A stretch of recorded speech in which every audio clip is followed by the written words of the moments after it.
Yo, yo, yo, yo, what is up? What the hell is going on? Let's go. Yes, sir. Thank you for tuning in to another DnL&x Fitness live stream show. We have been here all week. This week has been a crazy week, I tell you, man. It's been a week. It's been a week, I have to say that for the most part. So we only got to get one show in today. We only got a couple hours to do it in, but it's okay. We're going to get it in anyway because we got to get something going on. I ain't want to fall off my pattern of routine, which just know we're back on top of things like we supposed to be. Anyway, how's everybody doing today, man? Hopefully having a good day. It is Friday today for those of you who get to have a 2-day weekend coming up, and for those of you who Monday just started, because your Friday is your Monday. Let Mr. Child break it down to you. Oh, you're having a bad day? Did you die? I got shot. But did you die? And as long as you did not become unalive, you are still here and still able to make something happen. So be grateful. Yes. With that being said, man, we just let you know we are simultaneously streaming on all 4 platforms: YouTube, Twitch, Kick, and Rumble. I can't wait till I can finally get a stream key to stream on TikTok, but right now I can't, but we'll get there at some point. If you're on YouTube, do me a favor, hit that thumbs up. It would be greatly appreciated to get this stream out. The like button. There we go. You see the like button? Hit that like button if you're on YouTube to get the likes up and get this message out to the people who need to hear it. I just need one of y'all to hear the message. It's all that really matters at the end of the day. I can't save them all like Clark Kent, but I can at least save one. And with that being said, we're also on Twitch, Kick, and Rumble. So if you're on one of those platforms, give your boy a follow. It's greatly appreciated. Now, if you want to contribute to today's show, Cash App and Venmo right there. Cash App is Daniel2888. Venmo Danny-Daniel-00. Yes, sir. And we got a good show lined up for you today. We'll probably won't be able to get to 2 segments today, which will probably be the fitness segment and the economy part of the show. We'll try to get to the AI, but I don't know if we'll be able to, but we'll see how time persists. Only time will tell. But with that being said, we got the muscle of the day. The muscle of the day is going to be for the fitness portion of the show, because we got 3 parts. We got fitness, economy, AI. So for the fitness portion of the show, which is the first one, we are going to dive into the muscle of the day, which is going to be the transverse transverse abdominis, basically like your inner oblique muscles, the side obliques, man. They're very, very, very important muscles. Probably boxers probably got these muscles strong as hell, but we're going to look into those muscles. We're going to learn about that today, because you probably don't like to read, you probably don't like books or anything like that, and that's what I'm here for. I'm here to read to all of you who don't like to read or study or know anything about thyself or thy body, and I'm going to educate you on the human body and on whatever muscle this is that we're going to talk about, to give you a better understanding about who you is. Yes, you're welcome. Yeah, I know. And then from there on, we're going to go into the economy portion of the show. Boy, oh boy, oh boy, oh boy, oh boy. Oh boy, oh boy, oh boy, oh boy, oh boy. Let me tell you. So the economy segment of the show, we're going to dive in, and we are going to watch a video. We're going to talk about what this guy is going to talk about in this video. And he is going to be referring to America from the standpoint of when the interview was done. So the interview was done back in 1984. He's a KGB officer. You've probably seen this before, but I'm going to add an extra tie to it. So it's going to actually have a good ring to it when we look at everything, because I had to ask myself, is America cooketh? I had to ask, is America cooketh? That's the question. I'm like, yo, I mean, the way things is looking, I mean, is we cooked? Because we're going to listen to the KGB officer, right? So he had this interview from 1984, and the things that he said and the stuff that he spoke on. We're going to have to see what this man said from 1984. What he said from 1980, what he said from, and when I say 1984, I'm talking about the year. I'm not talking about the book, because I know some of y'all thinking oh, I heard of the book 1984 by George Orwell. No, we're not talking about that book. He did an interview in 1984, a KGB officer, and he's going to talk about what the future of America could possibly be if, we don't pay attention and get a hold of this, and, everything goes to shit. That's the best way to say it. So we're going to listen to him talk and have him break it down. We're going to interject in between, but we got to hear what he says and see if what he said back in 1984 holds any weight today. Then from what he says, We're going to move on up to the next person, which is a woman. And this woman goes by the name of Brigitte Gabriel. I think that's how I said it. Hopefully I said it correctly. We're going to move on up to her. And then she comes in and she's going to give her 2 cents. And she's going to speak on, see, the KGB officers talks about a broad situation of the country as a whole. Then we're going to go to Lady Brigitte Gabriel. She's going to talk about a direct situation according to Islam. And she's going to read a document that Islam, basically like an Islamic playbook that they've had to basically conquer America since 1991. 1991.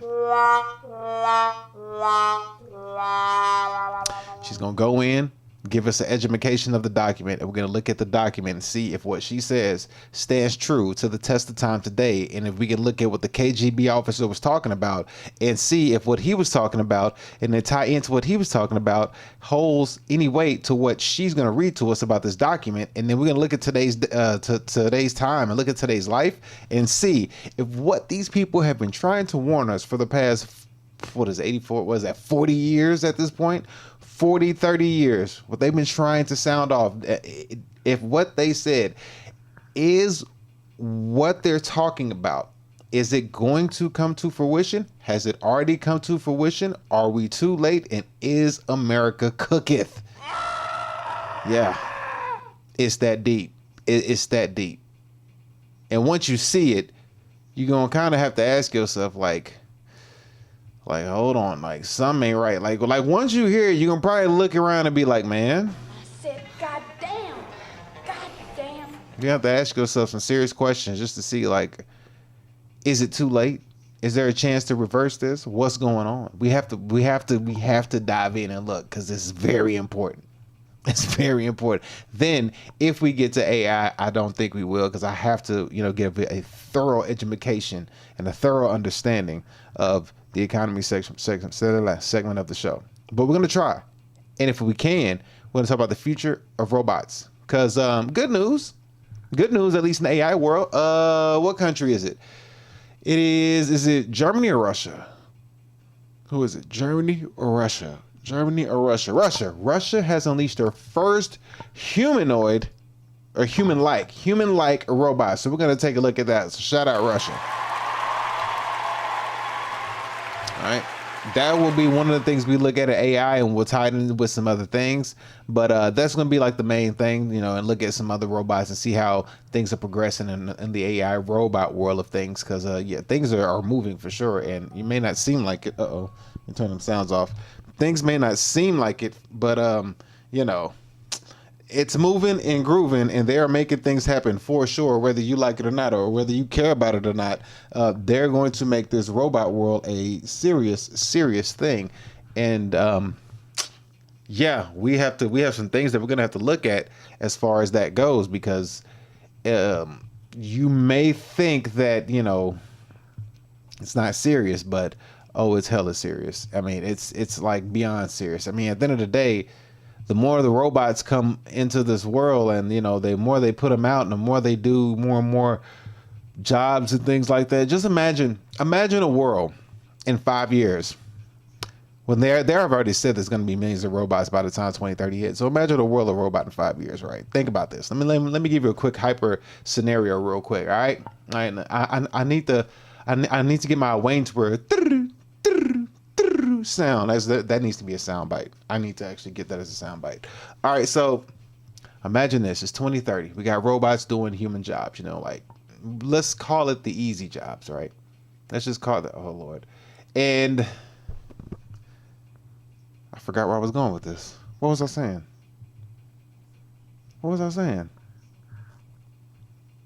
Oh man, I lost my train of thought. I had a good point to make too. What was I saying? Imagine this. Imagine the robots. If we had a bunch of robots, and the robots are coming in, and I lost my train of thought. I forgot where I was going with that. And it was a really good point too. Damn. I had a very good point. What was I going to say? Imagine a world in 5 years with a whole bunch of robots. And then, these robots. Oh, yeah, there it is. So imagine imagine if I use a bunch of robots, right? and the robots are doing jobs, you know, like essential work and things like that. But the robots are doing all, you know, all the entry jobs and stuff like that, and tech jobs, and people are using robots with them in different work environments and things like that. But then another strong flu-19 sweeps the world. Well, not a strong flu-19, but let's just say another pandemic hits the floor, right? Now this time, this pandemic, there's AI and robots everywhere. So now humans, because, you know, robots can't catch diseases or viruses and nothing like that. So now humans are not going to be quarantined because, you know, like, hey, stay home. So now, you know, there'll be more people remoting these robots from home, but the humans are going to be in their house on lockdown. So then what do the humans do while the robots is all out here, you know, fighting the pandemic or wherever it is, and then all the humans are just at home, like, you know, working? Because think about it. There will be no such thing as an essential worker at that point, and essential workers will be very, very, very, very, very, very, very minute. There'll be a minuscule amount of essential workers. So then you have to ask yourself, like, what the hell's going to happen if they do another pandemic and everybody go inside and you can't come out because there's a scary cough remedy that's outside your door that'll make you cough. And, you know, we can't go outside, but the robots are still active and the robots are still moving and grooving. And now the humans are in the house and the robots are still, you know, pumping out Amazon packages. They still dropping food off at your doorstep. They still dropping off groceries or stuff, whatever, from your local grocery store. They still, you know what I'm saying? So now it's like, whoa, like, what the hell do we do then? So think about that. That's a hell of a scenario to think about when you think about the moving towards the world with robotics and robots and stuff like that. So just keep that in mind. It's something to think about as we roll into, if we get to the AI segment of the show today. Okay? Yeah. But with that being said, we're going to go ahead and start off our fitness segment of the show. So let's go ahead and get our 3 snow bunnies. Yes, we got an Australia, we got a Switzerland, and we got a Denmark. Hello. Let's get ready for the fitness segment of the show. Oh my goodness. Snow bunnies. Yes, yes, yes. Snow bunny fitness. Snow bunny fitness, huh? Hey, that sounds like a good deal. Snow bunny fitness. Hello, that's what I'm talking about.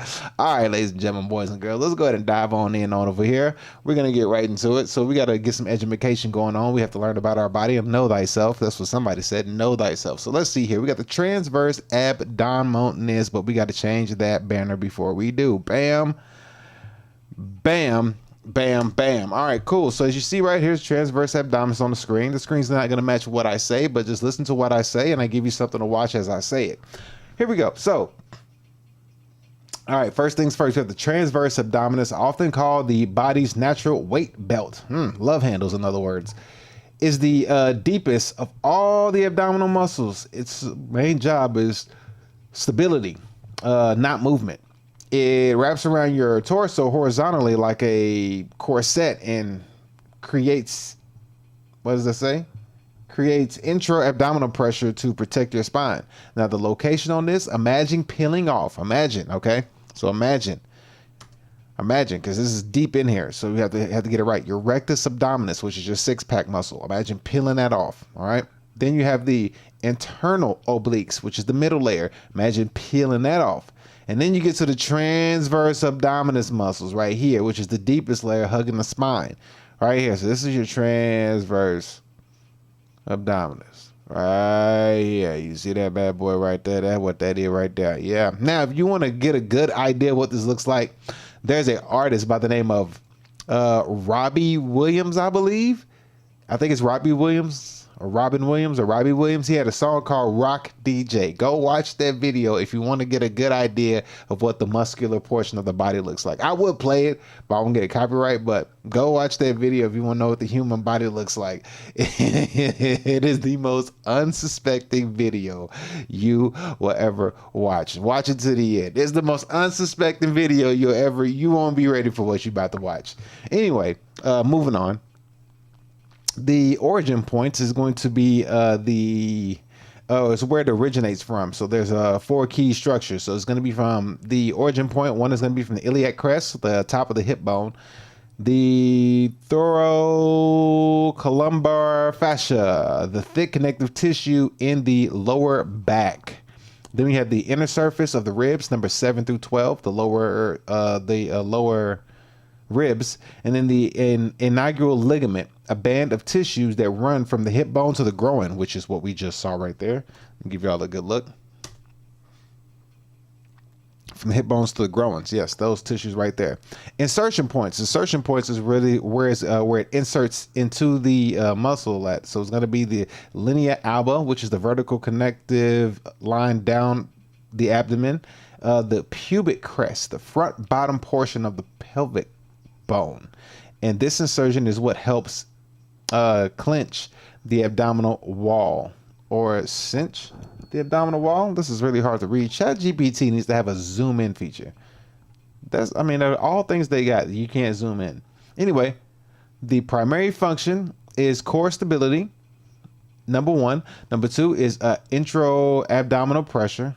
It contracts inward like a corset, increasing pressure inside the abdomen. And then you have the trunk support and posture, which it maintains a neutral pelvis and supports your posture during standing and walking, and respiration, which it assists with forced expiration, which is exhaling deeply. So inhale, exhale. Exhale is when you breathe out. All right, and you'll feel it when you breathe out. It assists with that. Why it matters for fitness and longevity? Well, it reduces back pain, so keep that in mind. It improves overall athletic performance. It enhances balance. It tightens waist appearance and improves lifting mechanics. A strong transverse abdominal is a safer spine and a better quality movement. And the best activation exercises for this muscle is going to be dead bug. The dead bug, the bird dog, it popped up again. The dead bug, the bird dog, the plank, and the supine abdominal brace. Supine means you're laying face up, and the hollow body hold. Hollow body hold. I've never heard of that one before. All right. Those would be the workouts that you could do to help strengthen this muscle. You want to know how to strengthen that muscle. Do some of those workouts. And, a lot of twisting rotation will also help with that muscle as well. Kind of like boxers, as they bob and weave. I would always say they would have strong, like, transverse abdominal and oblique muscles, just the way they're able to move. It takes a good leg and core strength to be able to move like that and bend like that. So, you always have to think about that with the boxers and stuff like that. But yes, that's what we have right there. That's going to be it for our transverse abdominal muscles. Why the hell what's going on? Must be something in the air. I'm feeling all kinds of wonky. But yeah, that's going to be the transverse abdominal muscles, as you can see. And we're going to look at some lovely ladies who are going to show us what their transverse abdominal muscles look like. Because, we got to support the ladies because, we in a she economy. You know what I mean? I am woman. Hear me roar. You know what I mean? That's where we at. We in that right there, baby. So we got to go ahead and check this out and see what this looks like when women straighten up that transverse abdominis, that deep oblique layer of muscles. All right, so let's go ahead and get that up on the screen. So first one we got here is we got this one. All right, so we got this little bitty petite little thing right here. This little bitty petite little shlimmy. Oh, hold on. We got people liking my videos. I appreciate y'all. Thank y'all. All right, so let's go ahead and pull this up. All right, let me go ahead and get that back. Down. All right, cool. So we got little petite little shlimmy right here. Hey, how you doing? All right, we're gonna let her do her thing. Let's see what she got. All right, so she's got the deep core. Let's see what she's gonna do. She's gonna do a bench press. Let's see what she got. All right, we're gonna do bench presses. Oh, Oh no. Okay. All right. This is a good one. This is good. Oh, flutter kicks holding the bench. I bet you those are 5-pound weights on each side. That's what I'm talking about. All right. I'm getting that deep core work in. I'm here for it. I'm here. Oh, on the pull-up bar. We're going to do a pull-up. We're just going to hang. Oh, kick back. No, I had no clue she was going to do that. Okay, we're supposed to keep rolling the video, though. I don't know where that came from. So she got a nice, you can see her muscles right up in this region right here. So she's looking nice. Your hand can wrap around that. You can just get your hand right around her whole waist like this right here, boy. Look at that. Oh, my goodness. That's right up my alley. All right. Nice little petite little in the gym thing. All right. Just don't put your feet on the weight bench now. Okay. All right. That's some good workouts to do. I've personally never tried those. I may have to give those a shot one day and see what those are talking about, because that looks pretty challenging, especially when you got to stabilize that weight over your head. Yeah, buddy. I like this one. Oh, I don't know what that kickback is for, though. I don't comprehend what that does. We only did one leg kickback. We didn't have a workout with this. We just, sitting there hanging from a monkey bar or whatever that is, or the pull-up bar. But we got a nice little figure on her. So shout out to her for, showing us what the deep muscles look like in the stomach region. So shout out to her.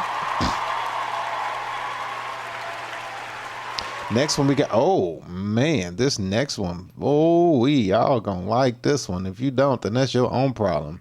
Oh, she trying to promote. Okay, I see what she doing here. All right, she trying to promote, but we gonna look though. We gonna look. Bow. There we go. Whoo-wee, look at this little thing. Yeah, that's what I'm talking about. Let me see them. They got the ab muscles, got the side transverse abdominis popping. What I'm talking about. Looking scrum diddly yum shit. Just, don't get no more muscles, okay? Because you're going to overdo it at some point. No more muscles. You keep it right there, a little bit less as far as your body goes. But, as far as the stomach goes, the transverse abdominis is popping. As you can see, hers are clearly over here on this side over here.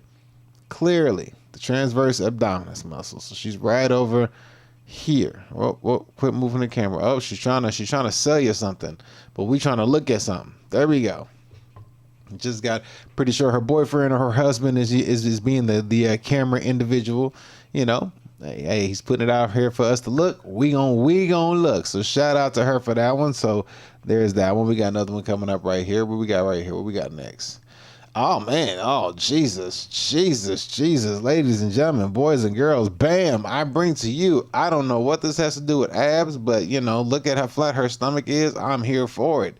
Sheesh, is this an AI chick or is this a real life chick? I'm confused. I can't tell. I may have to go and figure out who this is, you know what I mean, and never tell no one. This one's looking nice. Got that nice tan. We think we got almost the same color skin. Man. All right. Okay. All right. See, and this is the best part about it. I always try to tell people, women, better seen and not heard. But it's seen and not heard. Because if she was talking, it would be so unattractive. I tell you, you would just be looking at her. You'd be sitting there looking at her like, okay. Shut up. Stop talking. Do the little wiggle. Do the little wiggle. That's what we want to see. We want to see the wiggle. But stomach is on point, so shout out to her.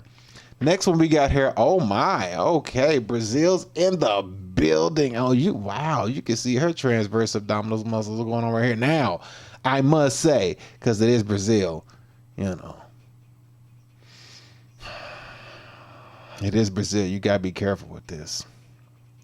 I'm going to call a spade and say you got to be careful with this because you never know. Things might be transforming out there in Brazil. I wouldn't put it past if it could be a transformer, so you got to be careful. You never know because Brazil be like that. Brazil about that lifestyle, so you got to be careful. You never know. You be having transformers at freaking strip clubs and stuff like that, so you got to be very careful when you're looking into these to these right here. You got to be very careful because you never know. And I'm going to exercise caution until I know further otherwise. All right. Next, we have. All right. This is, I think that's a little T Fitness. All right. So shout out to her. She's always on point with her workouts, showing us her ab muscles.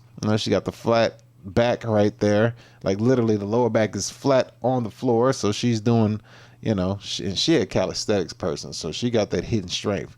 Oh, look at that right there. But she got the muscles showing. This was probably a little bit older. Yeah, this is 2 years ago.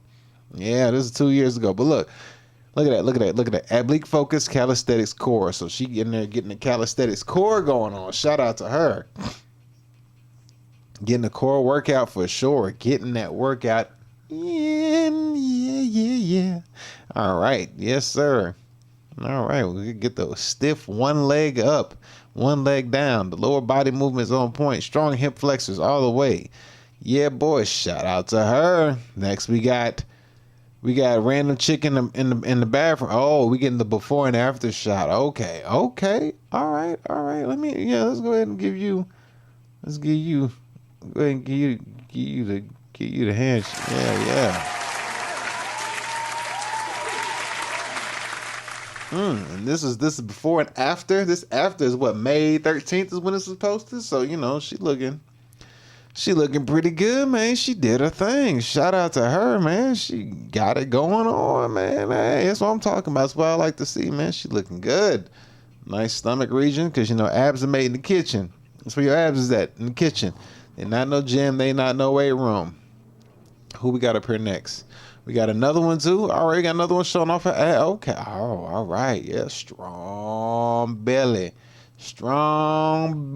Yes, sir. With the obliques popping. Straight popping. So shout out to her. One more time. Get another 360 on this one. Yeah, boy.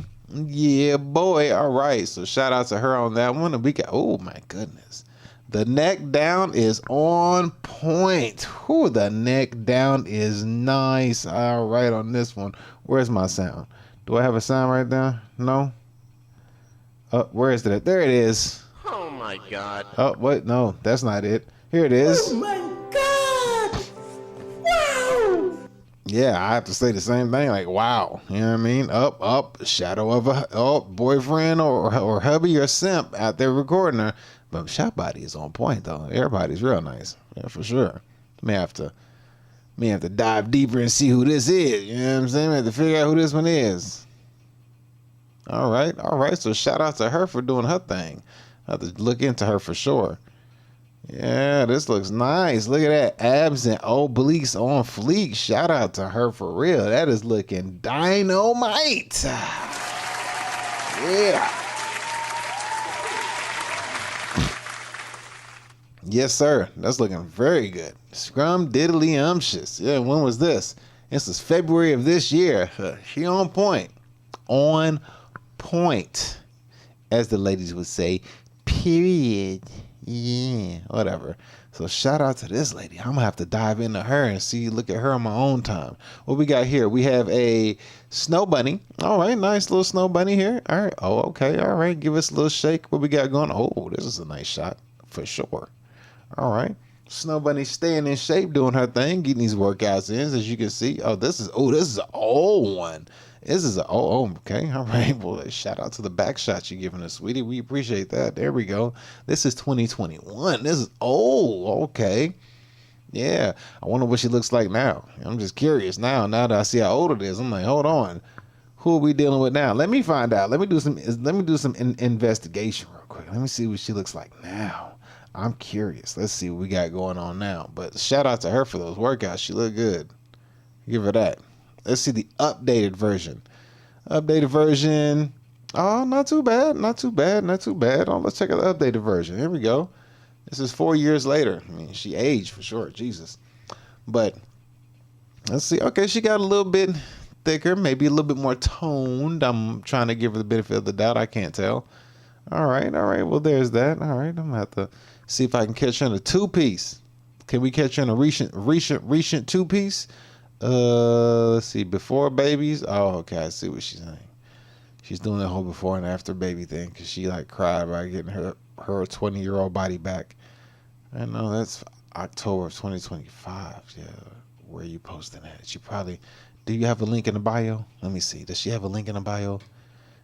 She does. No, she doesn't have a link in the bio. She has a Twitter. No, she has a TikTok. She has her own stuff. I'll just say it like that. She got her own whatchamacallit.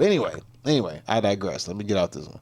Then the next one we got here is we got this chocolatey sister here. She is doing some, what are you gonna call this? What was this called? I forget what this is called. Oh, come on, that's crazy lady. Wood choppers. Wood choppers are good. Wood choppers are really good. They'll really help you get right. So these wood choppers is on point. They really will get your stomach working on point. So just remember, if you're working on your stomach, get the sides. You got to get the sides of the oblique. You just don't want the six-pack down the middle. You want to hit them sides. And always remember, your diet is where your six-pack slides. Your six-pack remains in your diet. Not as much as in your workout as it does your diet. Although your workout would help, your six-pack remains in your diet. So, yeah, there's that one. And last but not least, what we got here? Oh, Jesus. All right. Got us a Colombian chick. Okay. She out there doing her thing at her house. Look at her. Look at her. All right. Yes, heavy up top. The bottom looking on point. Yeah, boy. Yeah, boy. What is this? Oh, okay. That's her and her kiddos. Okay, I don't want to show her and her kiddos. We'll go back to her one more last time. All right, and show her getting them stomach abs in. All right, you can see right here she got the indentions where the where the obliques are, the transverse abdominal muscles. So she's nice and twong, nice and pretty twong woman. And we have any more? No, that was the last one. But I do have to go back on one of them. This one, I gotta see what this is about. What is this about? Who is this? Oh, okay. Oh my goodness. All right, let's see what we got here. All right, let me go ahead and I'll share this one with you. This ain't got nothing to do with the belly, but we're going to enjoy this together before we roll out the fitness segment. What we got going on here, boy? You can imagine seeing this thing at your gym. Are you going to focus? Because I'm not. This is my mobility routine, she said. Static stretching after glutes and leg workout. Okay. All right. I mean, I'll help you with the glutes and the legs if you need help in that department. Ain't no problemo, for sure. All right. What we got going on here? Oh my goodness. Okay. Yeah, boy. Yeah, boy. All right. Okay. But turn. I see you. Oh, and you got the Arabic tattoo right here. What's going on? What's that word? What does that word say? Does it say I see you? Is that what it says? All right. I don't know what this is. I'm kind of confused on this one. I figured you would put the leg over and pull it back, but that's not what she did. All right, she's doing some serious stretching, I might add. She's really getting it in with the tennies on, too. I thought you'd at least take your shoes off when you're stretching like this. No, she's not. Oh, not on those mats. No, don't go face down on those mats. Those mats are not it, unless they're yours. But you're doing your flexibility. So with your muscle, your flexibility is important. Got to keep your mobility going on. You don't want to just be, no mobility. But hey, all right. I like this one. This one's great. All right, are we done? She look like she's done. She looks like she's winding it down. Is that Wiz Khalifa in the background? Is that Wiz Khalifa? Is that Wiz Khalifa in the back? Am I tripping? Is that Wiz? Is that Wiz? Hold on. That is Wiz Khalifa. Isn't that Wiz Khalifa? But hold on. We have to see when Becky walked into the screen. Hold on. We gotta see when Becky came into the screen. She was like da dome. Let's see when Becky came in. Bye yeah. Oh yeah, Becky came in strolling. But I'ma still take this one over Becky. That's gotta be Wiz though. That ain't Wiz Khalifa. Let me see in the comment section. Somebody had to say it. I know I can't be the only one. Let me see. Am I the only one? Am I the only one who noticed in the background that's Wiz Khalifa? I guess so. That's got to be Wiz in the background. That looks like him, right? Yeah, I think so. If I'm not tripping, did he just pop up in the screen, or did he walk there? Yeah, he just popped up in the screen. Yeah, that's him. I'm pretty convinced that's him. That looks like him. But anyway, let me get out of here off of this thing, man. But shout out to everybody. But just know, if you want to get abs, your abs start in the kitchen. Your diet is everything. Make sure you eat a good, healthy, balanced diet 85% of the time.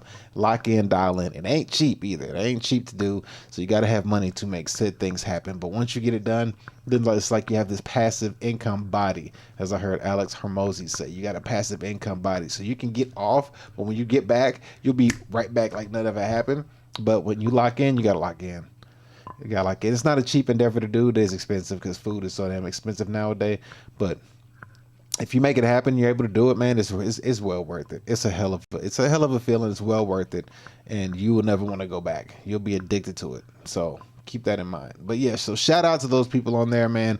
And yeah, just keep your body on tip top performance shape at all times. Don't slack off, because it's easier to continue to be consistent going to the gym and, you know, like staying leveled out, because then at any time you can always crank it up, as opposed to dipping down and having a fight to get back up to where you were. So always keep that in mind, for sure.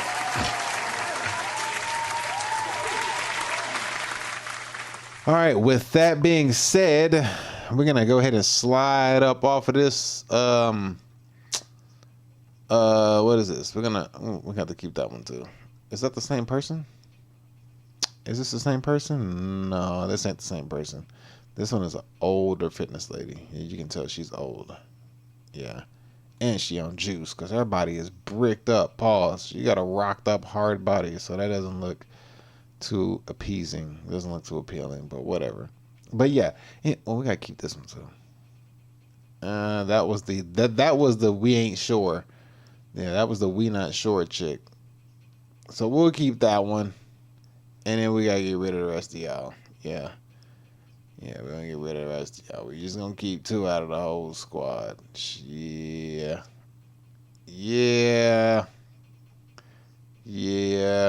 We got unfortunately.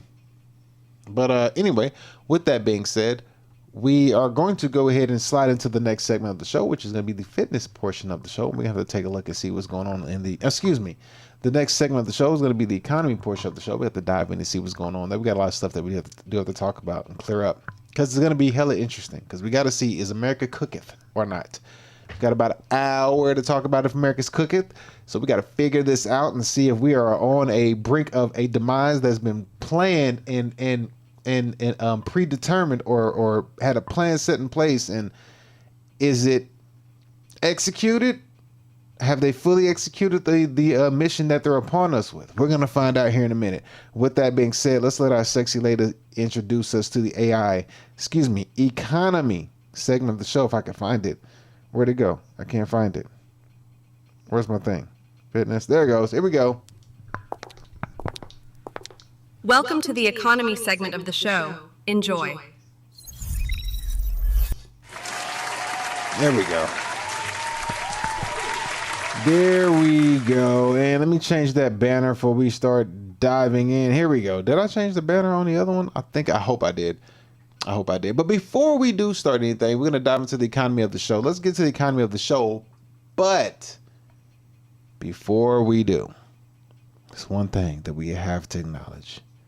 We have to acknowledge about said situation. We have to point out the fact that America is no longer on a government shutdown. Hello, look at that there.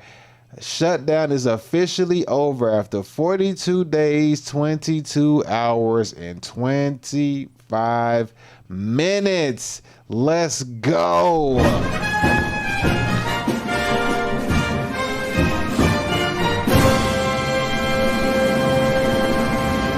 Yes, let's go. I forgot to change the banner along the way, but we got it done now. We are officially off of a government shutdown.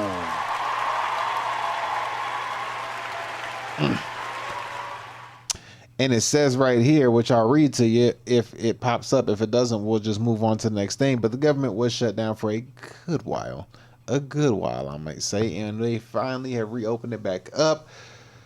So we're going to have to see what this entails and how things are going to go.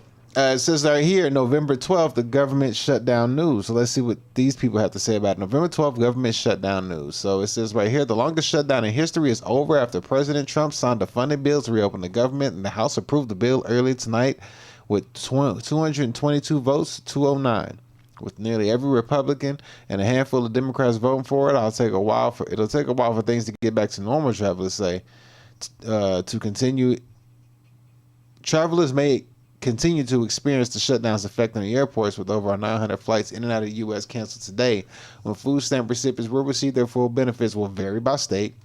Looking ahead, the bill sets up a new funding cliff in Congress on January 30th, but also provides funding for a few key agencies through the fiscal year of 2026. That's going to be interesting to figure out what those agencies are.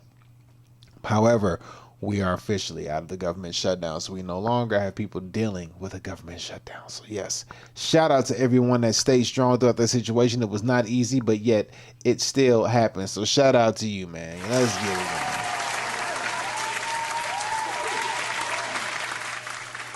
All right, with that being said, we're going to dive into our very first video that we have of today, which is going to come from a KGB officer who's going to talk about he warns America of socialist subversion. And this is back in 1980 freaking 4. He brought this up. 1980 freaking 4, bro.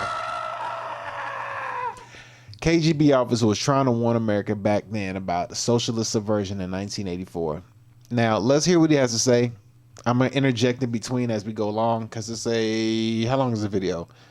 It's about like 13 minutes. We ain't going to watch the whole thing, but we're going to hear what he has to say about the subversion that he's been warning America for all this time, and to see if what he says holds any weight to today. So, Yuri Bezmenov is the guy's name, and we're going to check him out and see how this situation panned out. So without any more hesitation, let me make sure I got this right. He's in theater mode, so therefore you can only see him and nothing else. And we're gonna let Yuri take it away and explain to us about the warnings of America and about socialist subversion from within. So here we go. Mr. Yuri, take it away. Several times before about ideological subversion. That is a phrase that I'm afraid some Americans don't fully understand. When the Soviets use the phrase ideological subversion, what do they mean by it? Ideological subversion is the process which is legitimate, overt, and open. You can see it with your own eyes. All you have to do, all American mass media has to do, is to unplug their bananas from their ears, open up their eyes, and they can see it. There is no mystery. There is nothing to do with espionage. I know that espionage intelligence gathering looks more romantic. It sells more deodorants through the advertising, probably. That's why your Hollywood producers are so crazy about James Bond type of thrillers. But in reality, the main emphasis of the KGB is not in the area of intelligence at all. According to my opinion and opinion of many defectors of my caliber, only about 15% of time, money, and manpower is spent on espionage as such. The other 85% is a slow process which we call either ideological subversion or active measures, активные мероприятия in the language of the KGB, or psychological warfare. What it basically means is to change the perception of reality of every American to such an extent that despite of the abundance of information, no one is able to come to sensible conclusions in the interests of defending themselves, their families, their community, and their country. It's a great brainwashing process which goes very slow, and it's divided in 4 basic stages. All right, so we got 4 basic stages of different ways of subverting America from within. And he said it gets to the point where basically nobody can even get along. You can't even see the confusion and chaos that is being harmed on people from within. So we have to pay attention to that first and foremost, because that's what we see today. Yep, Americans are divided on so many different ways. I mean, you can't help but not notice that America is divided on multi different facets. We got a gender war going on between the sexes. Then you have I mean, the gender war is really big right now. Jesus, like these women is like, it's crazy. You have the gender war. Then you have the political war, you know, red versus blue, you know, like it's like the white people version of Bloods and Crips, but it's politics. Then you have people who are, you know, a Democrat and Republican, and then you got the whole what's another situation? We have race, which is always like an underlying theme that's always there, but now the race is amongst many cultures on top of that, but it's crazy. And excuse me, then you have what's the other battle we have? Like rich and poor, we got that going on. So that's a situation of dividing. Then you have, I mean, it's so many things. You can't even nail one down. There's so many different ones. And so far, we're going to look at 4 different ways how America could be subverged from within. And he's going to break them down to us. So let's go ahead and let him talk about these things. But I mean, it's really out of hand today. It's really out of hand, you know, and we saw right now people running from one country, one state to the next because, you know, Zoran Mandami won the election. A bunch of people, you know, trying to move away from New York because they want to come to another place. And then it's like you have people like California, like you have like Californians and New Yorkers who leave their place, go to from a blue state, go to a red state, go in, drive up the cost of living because they're so used to living expensive lifestyles because it's just naturally expensive on the coast. And then they come in and they screw over the locals in whatever town that they go to with, number one, their politics. Because if they go to a red state, they come into a red state with this blue state mentality, with all this like soft, you know, all this like softer way of thinking and living, like no guns, every child, what is it? No child left behind, you know, and you know, independent thinking, no family structure, no family unit, pro LGBTQ inside of a red state, like all this stuff going on. And they bring it and they like pollute and they turn the red state into a purple state. So now it's like, you know, neutral. And then they drive up the cost of living, all that stuff, and things get hectic. And then they leave and they just like leave behind all the crap that they left. So these New Yorkers and these Californians go and screw up the rest of the country because of the money that they make, and they can live anywhere else because of the fact that their high cost of living affords them to live in other places because, you know, they sell their homes or they have remote jobs and things like that. And it's just a cluster. And then they just, you know, bounce around and screw everything up. And then, you know, the internet has this way of doing the psychological warfare that he was talking about. So everybody's always, you know, never in the moment. They're always in their head. They're always somewhere else. They're always believing in another source. And then you got the government robots who do troll farms and all these different things. So then therefore you read all these comment sections. Half the comments ain't even real people. It's just paid government actors, or at this point it'll be AI agents controlling the narrative of what the government wants. It's bad. It's so bad. Oh, I could go on forever. But with that being said, let's let this guy break down the 4 different ways on how they would subvert America. The first one being demoralization. It takes from 15 to 20 years to demoralize a nation. Why that many years? Because this is the minimum number of years which requires to educate one generation of students in the country of your enemy, exposed to the ideology of the enemy. In other words, Marxism-Leninism ideology is being pumped into the soft heads of at least 3 generations of American students without being challenged or counterbalanced by the basic values of Americanism. That is exactly what colleges is doing right now. That's what colleges are doing right now. And we see that from how these women come out of college, honestly. Just calling a spade a spade.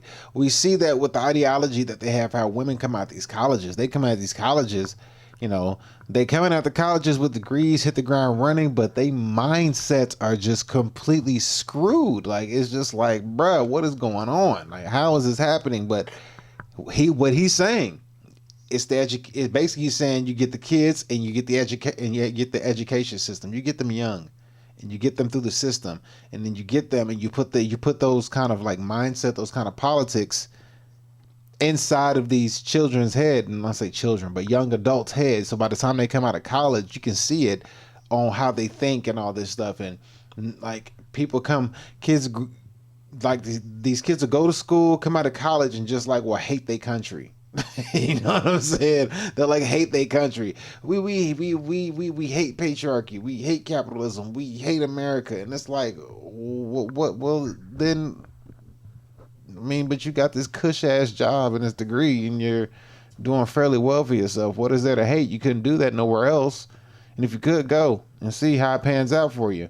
You know, but you can see it with what's happening as these students go into school and come out of school, and then it causes a huge divide within the school. So now the school students base each other on what political party they choose, and it's a cluster. But let's let them continue. Here we go. Patriotism. The result you can see. Most of the people who graduated in the 60s, dropouts or half-baked intellectuals, are now occupying the positions of power in the government, civil service, business, mass media, educational system. You are stuck with them. You cannot get rid of them. They are contaminated. They are programmed to think and react to certain stimuli in a certain pattern. You cannot change their mind, even if you expose them to authentic information, even if you prove that white is white and black is black. You still cannot change the basic perception and the logic of behavior. In other words, these people, the process of demoralization is complete and irreversible. Oh my gosh. He said with these people, the process of demoralization is complete and irreversible. Hit the sound. Well, America, I got to ask you a question. And I want you to just be honest. Let me get closer. Hold on. I want you to be honest with me for what you just heard him say.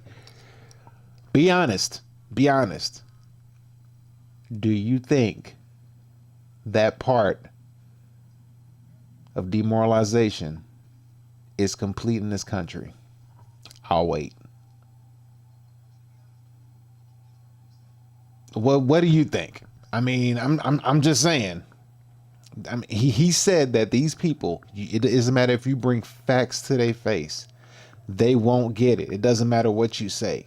And at that point, the demoralization part is complete. Do you think they have completed that part here in America as far as some people being so far gone that you just can't save them? Be honest. I'm going to have to say yeah. I might have to say yeah, personally. All right, let's get back to it. Let's keep going. To get rid society of these people, you need another 20 or 15 years to educate a new generation of patriotically minded and common sense people who would be acting in favor and in the interests of the United States society. He said you need to bring back common sense. Bring back common sense just so these people can like America. I just said that. Get these people to like America again. How many people hate America? How many people hate the country with a passion? They come out of college just hate the patriarchy. We hate America. We hate capitalism. And it's just like, what the hell? Well, you should have went to a college in a different country and then came out that college from a different country and then told that country that you hate it. But from what he just said, though, honestly, like, it sounds 100% accurate coming from somebody who was speaking 40 years ago. Just saying. I'm gonna have to say him to me he doesn't have to go any further. I'm gonna say so far in America this step is complete. I'm gonna say this step is complete. I'm gonna have to say it is. And yet these people who've been programmed and, as you say, in place and who are favorable to an opening with the Soviet concept, these are the very people who would be marked for extermination in this country? Most of them, yes. Simply because the psychological shock when they will see in future what the beautiful society of equality and social justice means in practice, obviously they will revolt. They will be very unhappy, frustrated people. And the Marxist-Leninist regime does not tolerate these people. Obviously they will join the links of dissenters, dissidents. Unlike in present United States, there will be no place for dissent in future Marxist-Leninist America. Here you can get popular like Daniel Ellsberg and filthy rich like Jane Fonda for being dissident, for criticizing your Pentagon. In future, these people will be simply squashed like cockroaches. Nobody is going to pay them nothing for their beautiful, noble ideas of equality. This they don't understand, and it will be a greatest shock for them, of course. The demoralization process in the United States is basically completed already. He said it's basically completed already, and this is in 1980. He's already saying it's completed in 1984, bruh. So, I mean, if he was calling it back then from what I see in today's world in America, yeah, if he saw it in 84 and we in 2025, yeah, I mean, oh my goodness, he saw it back then. He could see it back then, and all the internet did was shine the light on what we couldn't see in the dark behind the scenes. Because now people will grab their camera and will put this thing in their face, pause, and will tell you how they feel about whatever it is they feel about it. And people are like, what? Oh, they all shocked about, people's viewpoints and how they see things. And he's saying, like, this was already done. You just couldn't see it. You just couldn't see it. Now you can see it. A person can hold a camera to their face and just say it. And it's like, what's going on? It's like, bro said it's been cooked. We just didn't know it yet. Let's continue. For the last 25 years, actually it's overfulfilled, because demoralization now reaches such areas where previously not even Comrade Andropov and all his experts would even dream of such a tremendous success. Most of it is done by Americans to Americans, thanks to lack of moral standards. As I mentioned before, exposure to true information does not matter anymore. A person who was demoralized is unable to assess true information. The facts tell nothing to him.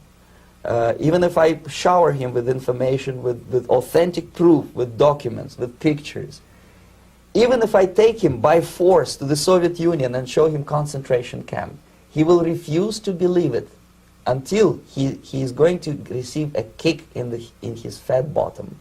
When a military boot crashes then he will understand, but not before that. That's the tragic of the situation of demoralization.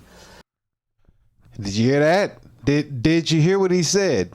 He said, doesn't matter what you do. They not going to believe it until you put your foot knee deep in their ass. Once they feel physical violence upon them, that's when the demoralized person will know that this is real.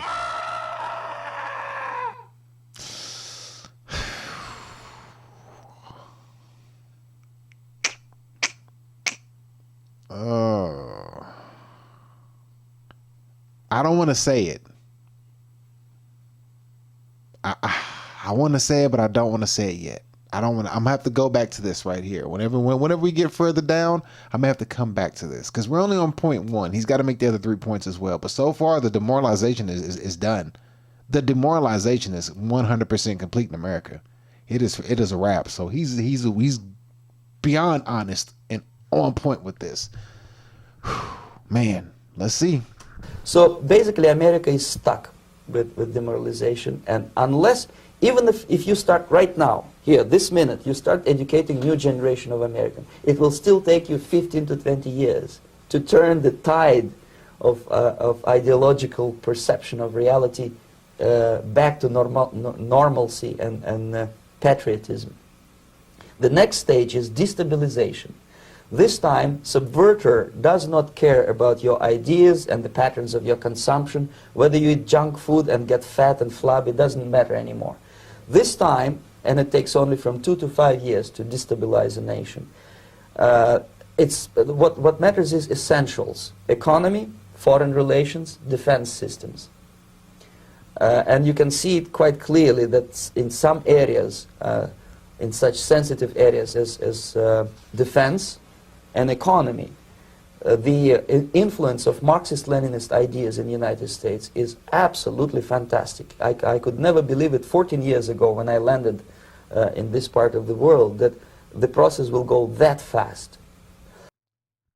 He said 14 years ago when this is 1984, bruh. 1984. He said, I couldn't believe it would go that fast. He said the Marxist-Lenin social ideology is... So, for those who don't know, recently in America, we have we have elected in a place called New York City, this guy right here. If you don't know, this is who we got as the mayor of New York City. He is a socialist, a democratic socialist. Just give you this little quick 17-second clip in case you didn't know. So hear me, President Trump, when I say this. To get to any of us, you will have to get through all of us.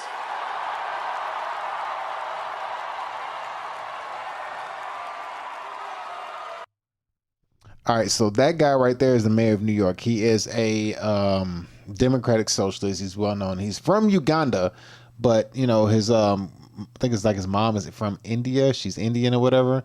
Yeah. So he has a socialist mindset. Then also we had a previous movement that was like 10 years ago or something called BLM, Black Lives Matter, where those women who ran that campaign basically came out and admitted there's a full video of the lady one of the three women who were the top heads of Black Lives Matter. They stated and made it very clear because that they are Marxists. They made it clear. They're like, we're Marxists. Like they basically said it. It's almost in those words. Not 100% accurate, not quoting her, but she basically came out and said that she has Marxist ideology.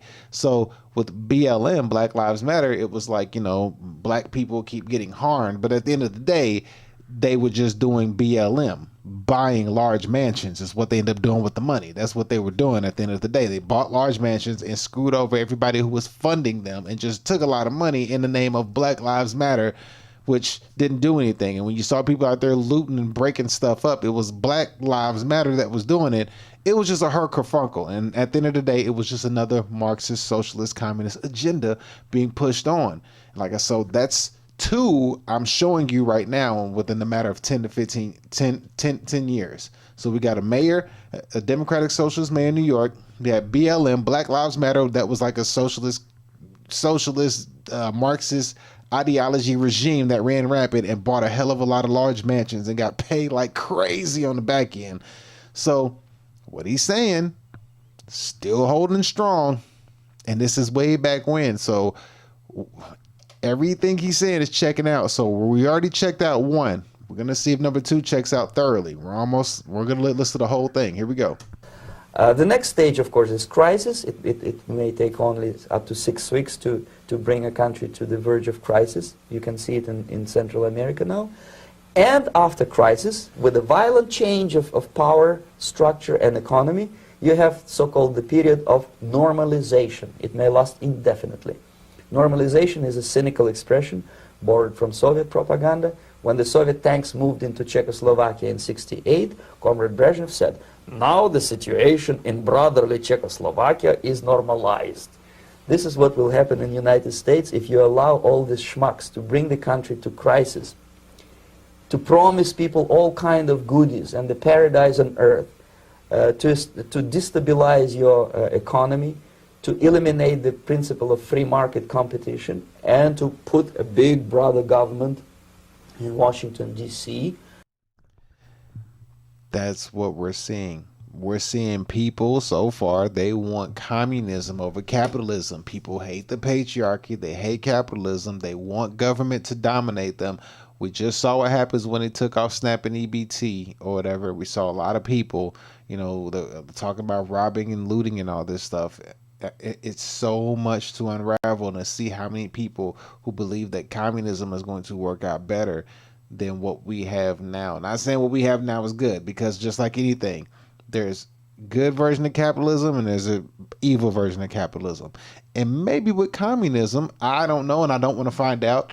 There's a good version of communism and there's a bad version of communism. But from what I do know, what he's saying is true.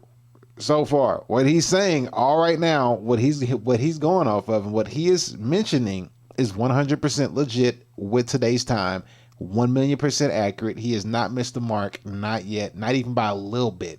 He has not missed the mark. Because now the UK, which is a demonstration of what's to come for America in the future, is how I look at it. They just got the digital ID involved. And there's this video that I came across. Actually, I have to show that later. You know what? We can just show this little quick video now. It's a video showing that the digital ID that they're going through, that they're having to deal with.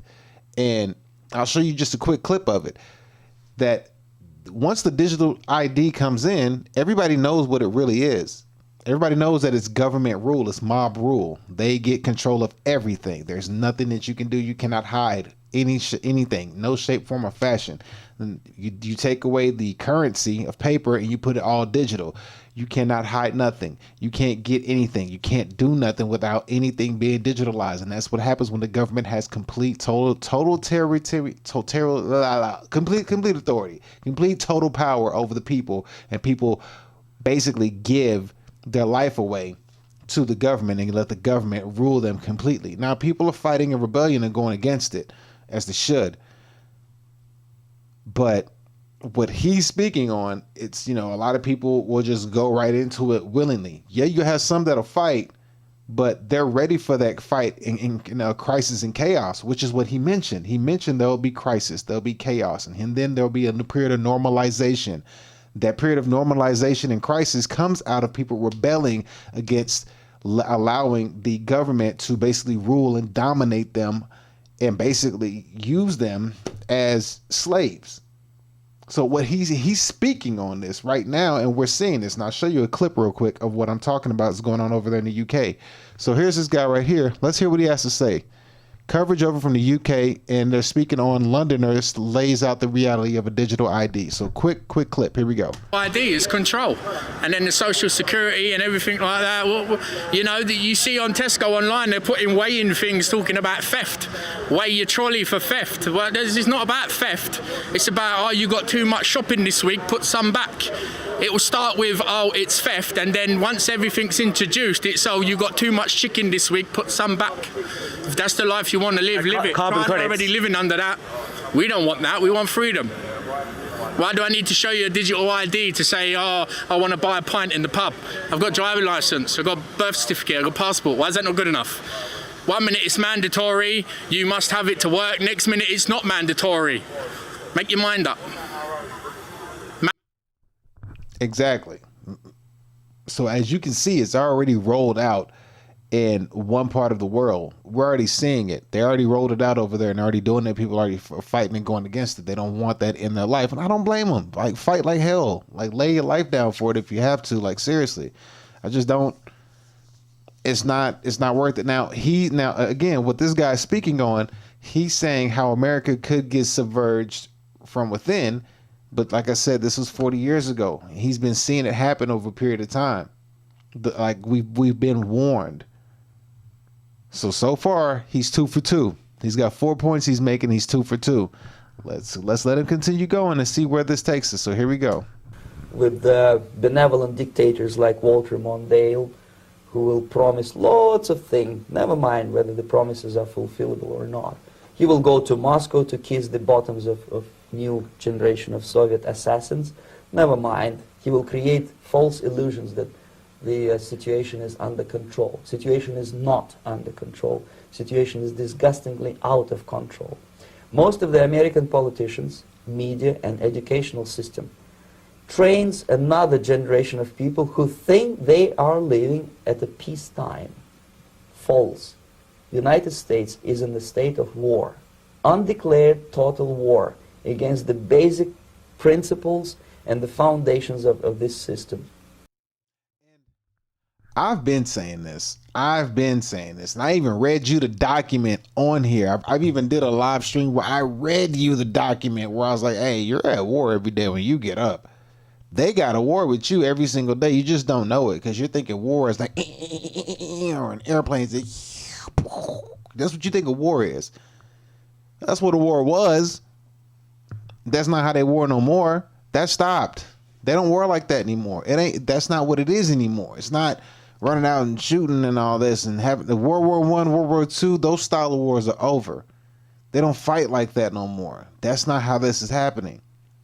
I read you the document, Solid Weapons for Quiet Wars. Go watch it. But I showed you, like, look, this is a war that you're in every single day when you wake up, and they do not stop. It's consistent. It's persistent. It's freaking, you know, what's the word I'm looking for? I mean, it's just relentless. It doesn't stop. It attacks you daily, and it's economic. You can't see it. You can't touch it. You can't hear it, but you can feel it. And they write it in their documents, and it's never hidden from you. You can always find it. You can always find what they're doing. Then they try to like turn around and say, oh, it's not real, it's conspiracy, it's fake. And it's like, no, it's not. It's not. And it's not fake. It's true. Some people want to dismiss it. Some people don't care enough about it. And we're like, well, they're going to get us anyway, or whatever. I'll just, give in. But it's like, you're not going to, no. That's not how that works. So what he's saying, again, man, dude's hitting everything on the head. Everything has been 100 accurate so far. Nothing he's saying is wrong. But yes, you're always going to be at war. Just go on YouTube and type it in, Solid Weapon for Quiet Wars, and sit down and listen to that whole document. Because there's a guy that reads it to you. The whole document tells you about the war that's been waged against you. The war that's being waged against you.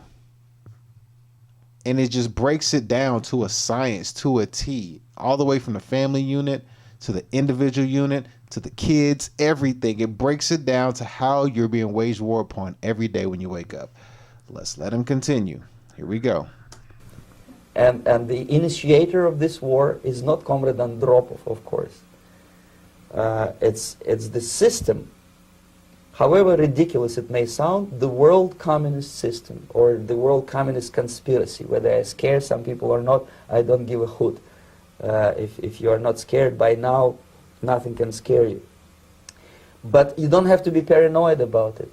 What actually happens now, that unlike myself, you have literally several years to live on unless the United States wake up.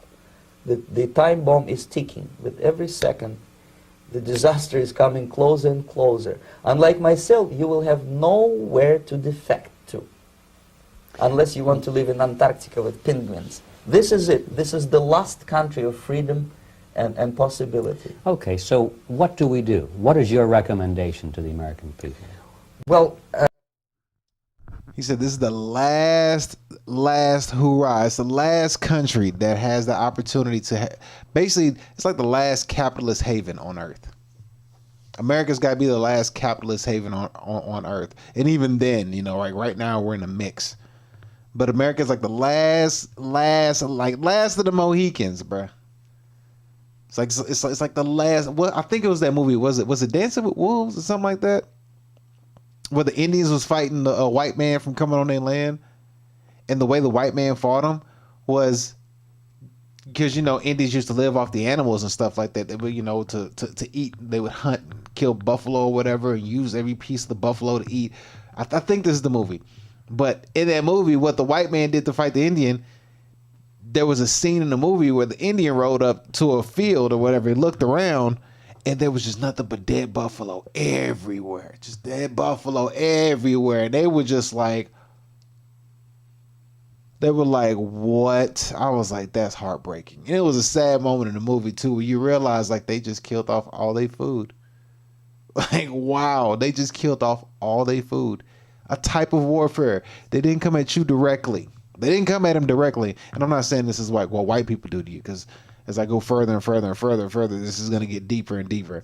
But what I'm saying, in that movie, that was a way of fighting. So like that. So like when what he's talking about, it's a system that's attacking you.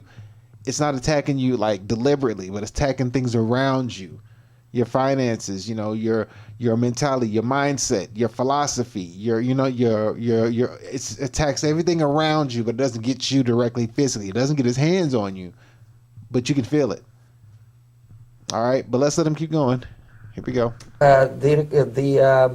The immediate thing that comes to my mind is, of course, there must be a very strong national effort to educate people in the spirit of real patriotism, number one. Number two, to explain them the real danger of socialist, communist, whatever, welfare state, big brother government. If people will fail to grasp the impending danger of that development, nothing ever can help United States. You may kiss goodbye to your freedom, including freedoms to homosexuals, to prison inmate. All this freedom will vanish, evaporate in 5 seconds. I'm going to run that back one more time so you can hear what he just said. Kiss goodbye to your freedom. If people will fail to grasp the impending danger of that development, nothing ever can help United States. You may kiss goodbye to your freedom, including freedoms to homosexuals, to prison inmate. All this freedom will vanish, evaporate in 5 seconds. I'm going to have to say, what he just said right there was 1,000,000% accurate. There was no flaw in what he said. If people fail to understand these things and grasp and understand what communism is and how it's going to affect them, kiss your America goodbye. And we see this right now. We see this. Like we're in America and we're battling with each other. You know, one's like, we hate capitalism. The other one is like, you don't want communism. And other people are like, communism isn't bad. It's not a bad thing. It doesn't hurt anyone. You know, you have one side is trying to tell the other, you know, one side is like, well, we hate capitalists and private this and private that, and they have all the money at the top. And the other side is like, yeah, we get that, but communism, like, it's a different type of monster that you don't comprehend. You don't know. Like, ask yourself this question. I heard somebody say this, and this made perfect sense. Have you ever in your life, ever heard somebody say, I left my capitalist country to go to a communist country? You ever heard somebody flee a capitalist country to go to a communist country for better opportunity? Ever? You ever heard somebody say that? No, you haven't. I've heard people say they left their communist country for a capitalist country for opportunity. Why do you think so many people flee to America? People in China, communist country, they come to America. Cuba, leave Cuba, come to America. Korea, they fight and leave Korea to come to America. Like all these different countries, they flee and fight to leave to come to America. Now America is changing drastically, unfortunately. But have you ever heard of anybody say, I'm leaving my capitalist hellhole for a communist haven? No, you always hear people say they're leaving their communist country for a capitalist country or a country that has better opportunity, which may be more capitalist. It might not be America, but it might be a different country that has more capitalistic opportunities within it. So far, everything he's saying, he's on the money. Like, and for people to fight against this and to not accept the reality, you're cooked. Because this is 1980. He said this, I believe this interview, I keep saying it's 1984, but I believe this interview was back in 1984, if I'm not mistaken. It says recorded in 1984. Yeah, that's what somebody in the comments said. I don't know 100% for sure, but we're going to go with that for now. So it's recorded in 1984. And everything he's saying, he's like, look, if you can't get this under control, kiss your America way goodbye. And it's like, yeah, we can't get it under control. Like right now we can't. People hate patriarchy. People hate capitalism. People in this country are fighting over capitalism, fighting over communism, fighting over... We're here. And there ain't no way, what he's saying, that you're going back. And if you do go back, how long it's going to take to get back. Because he already mentioned that earlier. He said, and even if you do try to get it back to what it was, it's going to take you, you know, X amount of years and years and years to indoctrinate a new mindset to distill into a future society, which was like 30 years. But I think the damage will be so bad, it'll probably take longer than that. But I think when the pain strikes, he'll probably be right. Let's continue. Let's keep it going. Here we go. Including your precious lives. The second thing, the moment at least part of the United States population is convinced that the danger is real, they have to force their government. And I'm not talking about sending letters, signing petitions, and all this beautiful, noble activity. I'm talking about forcing United States government to stop aiding communism. Because there is no other problem more burning and urgent than to stop the Soviet military-industrial complex from destroying whatever is left of the free world. And it is very easy to do. No credits, no technology, no money, no political or diplomatic recognition, and of course no such idiocy as grain deals to USSR. He said that there is a way to solve it. He said no credits, no technology. Wait a minute. He laid out ways to combat it. He laid them out. Let's hear him say it again. From destroying whatever is left of the free world. And it is very easy to do. No credits. No credits. Well, our whole system is based off of credit. So we lost there. No technology. No technology. Boy, if you were to cut off the internet for 24, 48 hours, what would people do? Ask yourself that question. If you were to cut off technology for 24 to 48 hours, what would people do? You know how many grown adults and young adults would not be able to get to, hell, they local gym, they friend's house, a grocery store. They'll probably find a gas station. How many people use their GPS just to get from point A to point B? They can't even find a local church. To get rid of technology, you know how many mental illnesses you would have over just people's phones not working or internet not working. No TikTok, no Snapchat, no Instagram, no Facebook, no internet, no Discord, no none of that. All that stuff. You know what? No dating apps. Do you know what would happen to people because they're so glued? Man. All right. So that's two things he said. So no credit, no technology. Let's see what else we got. No money, no political or diplomatic recognition. He said no money and no political or diplomatic. I didn't catch that. No money or no diplomatic or something technician. Let's hear him again.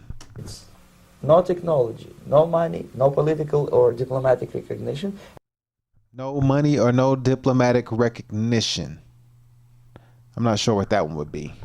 And of course, no such idiocy as grain deals to USSR. And no such what? Diplomatic recognition. And of course, no such idiocy as grain deals to USSR. Let's see. Okay, I still can't catch that. Let's see if we can run. Let's see if we can do this right here. Or diplomatic recognition. And of course, no such idiocy as grain deals to USSR. And no such idiots is great deals to USSR. I don't understand that one. Okay, but so far so good. The Soviet people, 270 millions of Soviets, will be eternally thankful to you if you stop aiding a bunch of murderers who sit now in Kremlin and whom President Reagan respectfully calls government. They do not govern anything, least of all such complexity as the Soviet. He said President who? Did he say Reagan? Bunch of murderers who sit now in Kremlin and whom President Reagan respectfully... He said Reagan. He said Reagan.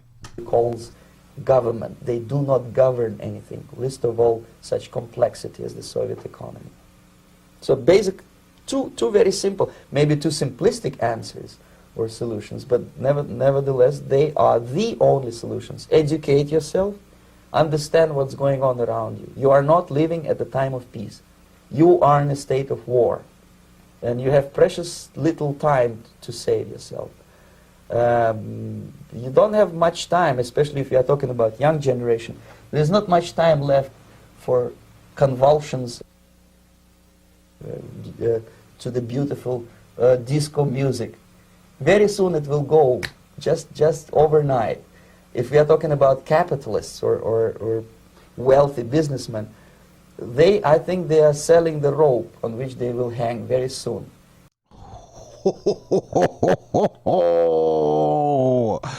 He said, yes, and that's one of the bad things about capitalism. I will agree on that wholeheartedly.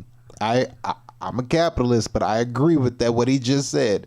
These greedy capitalist people will hang them own self with their own rope because of their greed, and they'll hang everybody else with them. But then again, I would always say that that's the agenda of where everything is trying to go to anyway, because at the end of the day, whether you believe in a Bible or not, the Bible speaks on this, and you cannot ignore it. You can't ignore it at all. Like if you ignore it, you're foolish. And let me go ahead and just put this into a simple context for you so you can see it. I mean, I'm not trying to get you to be religious. You just have to be able to take this in and be like, look, you may hate it, you may not believe in it, but tell me if this don't make sense. Tell me if this don't make sense right here. I'm going to read this to you. I'm going to show this to you. Tell me if this don't make sense in today's world. Because of the signs, it was given power to perform on behalf of the first beast. Remember, the first beast was unalive. The first beast was killed. And then the second beast came into power and gave the power back to the first beast. The first beast, let's see. I'll read it again. Because of the signs, it was given the power to perform on behalf of the first beast. So the second beast was given power. It deceived the inhabitants of the earth. It ordered them to set up an image in honor of the beast who was wounded by the sword that yet lived. The second beast was given power to give breath to the image of the first beast. My humble opinion, that to me sounds like AI. The second beast gave power to breathe to the image of the first beast. So it sounds like the second beast went back with all of its power and gave it to the first beast. But what it did was it put an AI image to the first beast, and with an AI image, you can put a voice to anything AI. So you can create an image out of anything AI, and you can create a voice out of anything AI. And so right here, so that the image could speak and cause all who refuse to worship the image to be killed. It also forced all people, great and small, rich and poor, and free and slave, to receive a mark. So what he's saying right here, he just said that these rich, greedy people are basically going to hang themselves with the rope. That their greed is going to make them hang themselves with a rope. That's what he's saying. He's like, because once this hits everyone, can't nobody hide. And I just showed you a clip right here of this dude talking about fighting a system that's oppressing him. Manifestos are there, and then they break this one, they break that one. Reeves has broken this. No one does nothing. Innocent man murdered on the street. We don't want no digital ID, it's control. And then the social security and everything like that. You see on Tesco online, they're putting weigh-in things talking about theft. You see what I'm saying? Do you see what I'm saying? So he's speaking on this, but he's and you can tie everything. It's getting so closer and so much closer. It's crazy how you can literally tie in the revelation of the Bible now when AI comes a thing. Because now when you read this right here, when you read this, it's like, what is this gibberish? You know what I mean? Like, the second beast was given power to give breath to the image of the first beast. How the hell does that happen? What beast? It's like, well, if you think about it, now somebody could have so much power that they can turn around, create an AI image of something of the past, give it a voice. Then with digital ID, if they give digital ID or whatever to the whole world, and then you give all these data centers the data of everybody with the digital ID, then what can you do?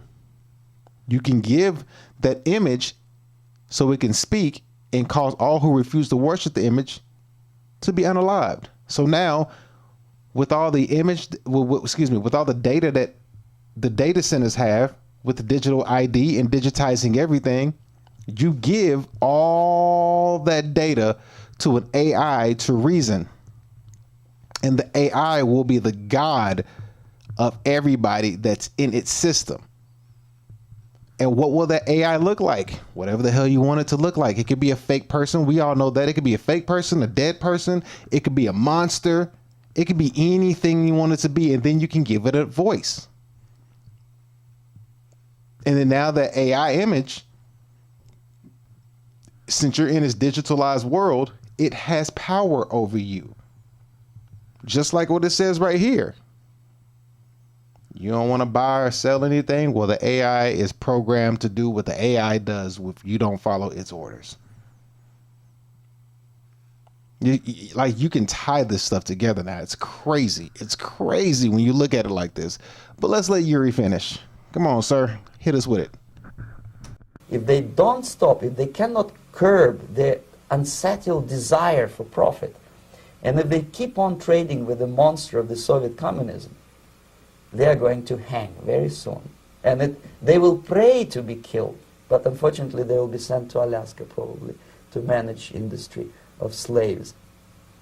It's simplistic. I know it sounds unpleasant. I know Americans don't like to listen to things which are unpleasant.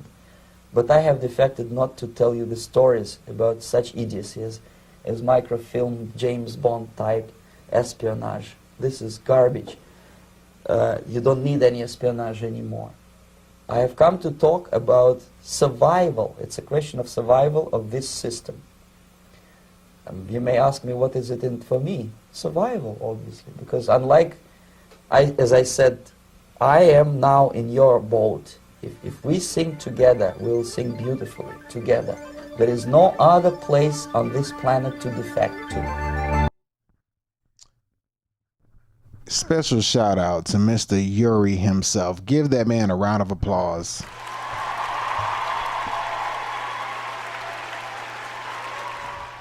So that was Mr. Yuri. That was back in 1984. So what he says holds weight. He even mentioned something else that he actually mentioned was that some people would want to get unalive, but they can't. He said they can't. He said they'll probably send them to Alaska or somewhere and use them as, some kind of experiment or something. Now, let's tie into what he said right here. We're going to tie that in. Let me find that real quick.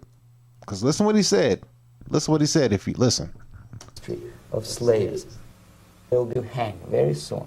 With the monster of the Soviet communism, they are going to hang very soon. And they will pray to be killed, but unfortunately they will be sent to Alaska probably.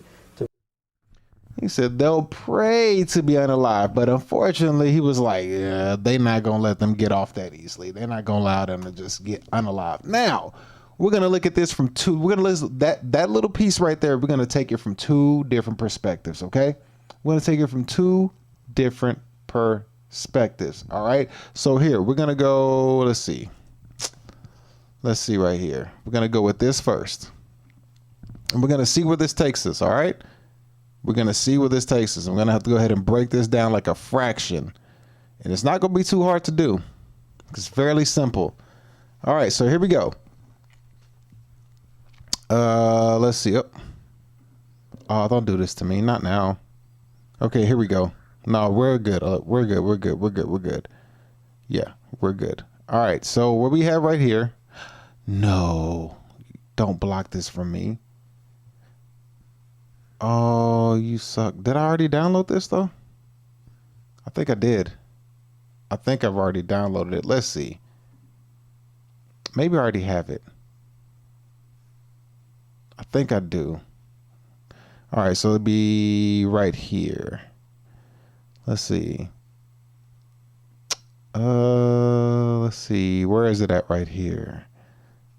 Oh, they're making me have to look it up. Okay. Then let me look it up. I think I have it though. Let's see. Let me see if I have it. Do I have it? Oh, don't do that.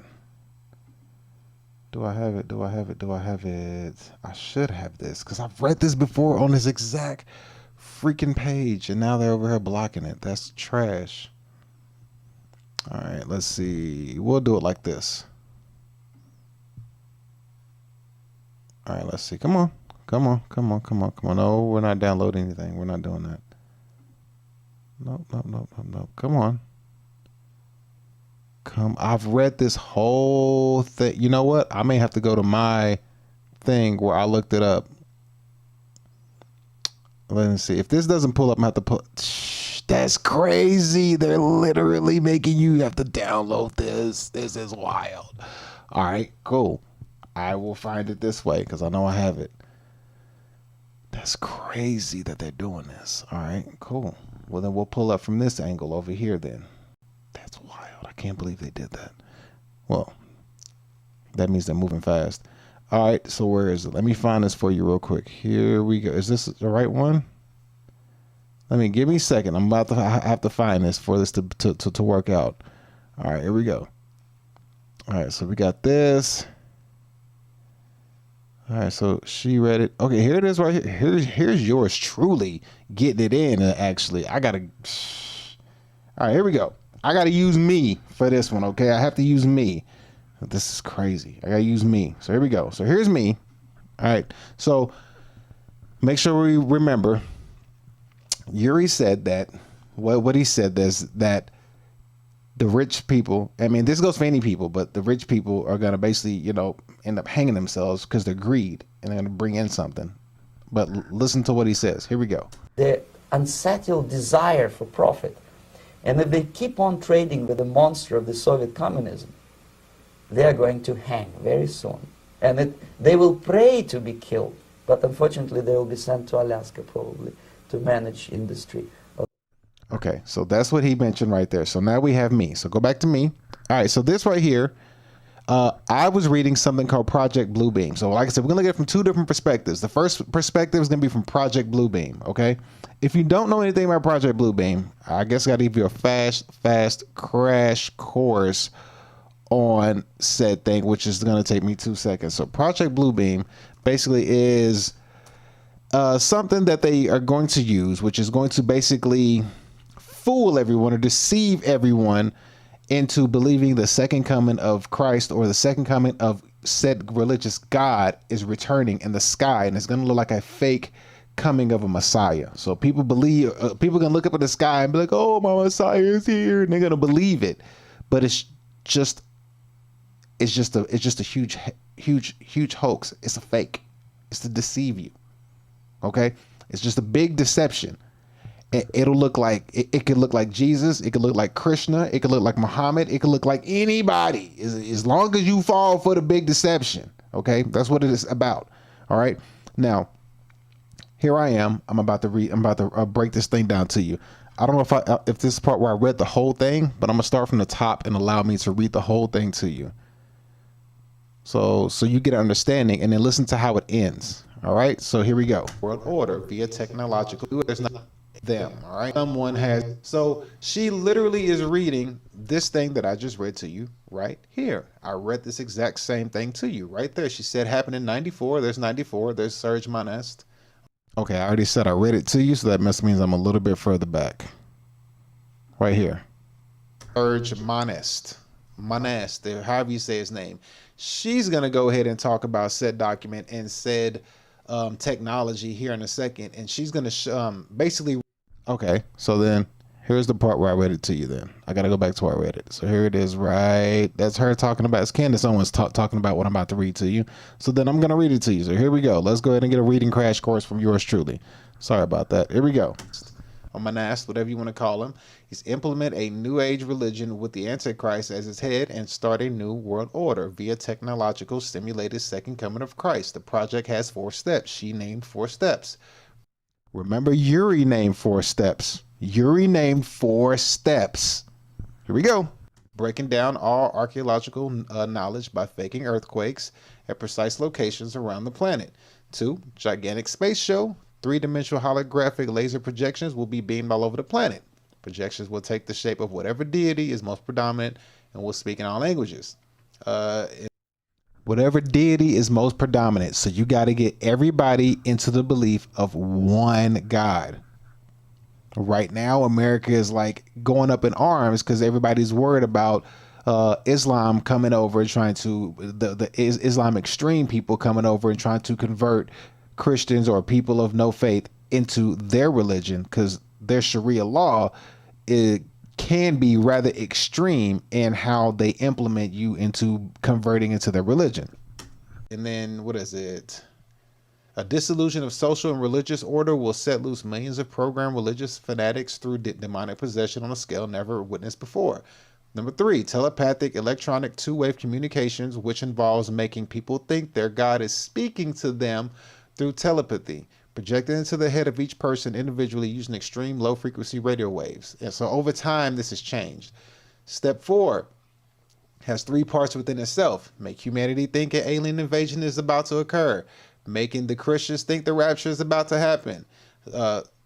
Step 3, mixture of electronic and supernatural forces, allowing the supernatural forces to travel through fiber optic coax, power, and telephone lines to penetrate all electronic equipment and appliances that will then, by then, all have a special microchip installed. All right, so here is the big part right here, right? So this is the part where Yuri was talking about. So here we go. The goal of all this deals with global satanic ghosts projected all around the world in order to push all populations to the edge of hysteria and madness, drown them into a wave of unaliving and self-deletion and permanent psychological disorders. Fear, in other words, hella fear, like some fear you ain't never had in your life. That's the whole purpose. Fear. It's to scare you into submission. Fear. After the night of 1,000 stars, worldwide populations will be ready for the new Messiah to reestablish order and peace at any cost, even at the cost of abdication of freedom. So this is all it right here.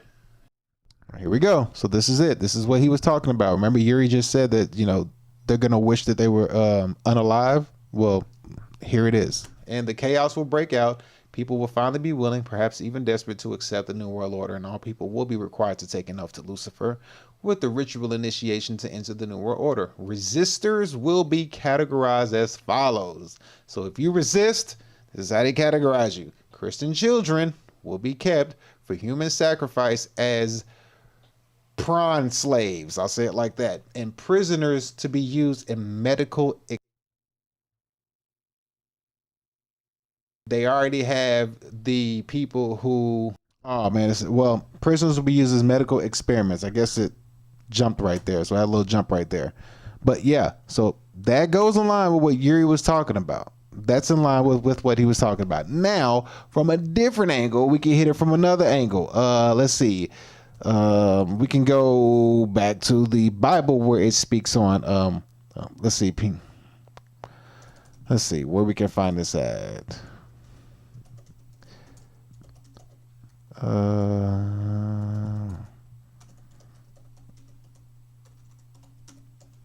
right, let's see here. So we're going to tie this back in to what Yuri was saying, and we're going to use the Bible this time. So we just used Project Bluebeam's text. Now we're going to use the Bible this time. All right, we're going to go back to the Bible just to, tie all this together, because we have to see exactly what's going on. Because I titled this video, Is America Cooked? And it kind of sucks. I'm going to have to end the stream here in a second because I got a lot more to go over. All right, so let's see. Where is it at? I got to find it. Okay. We'll use the KNIV version. V. So let's go ahead and get straight to it. Where is it at?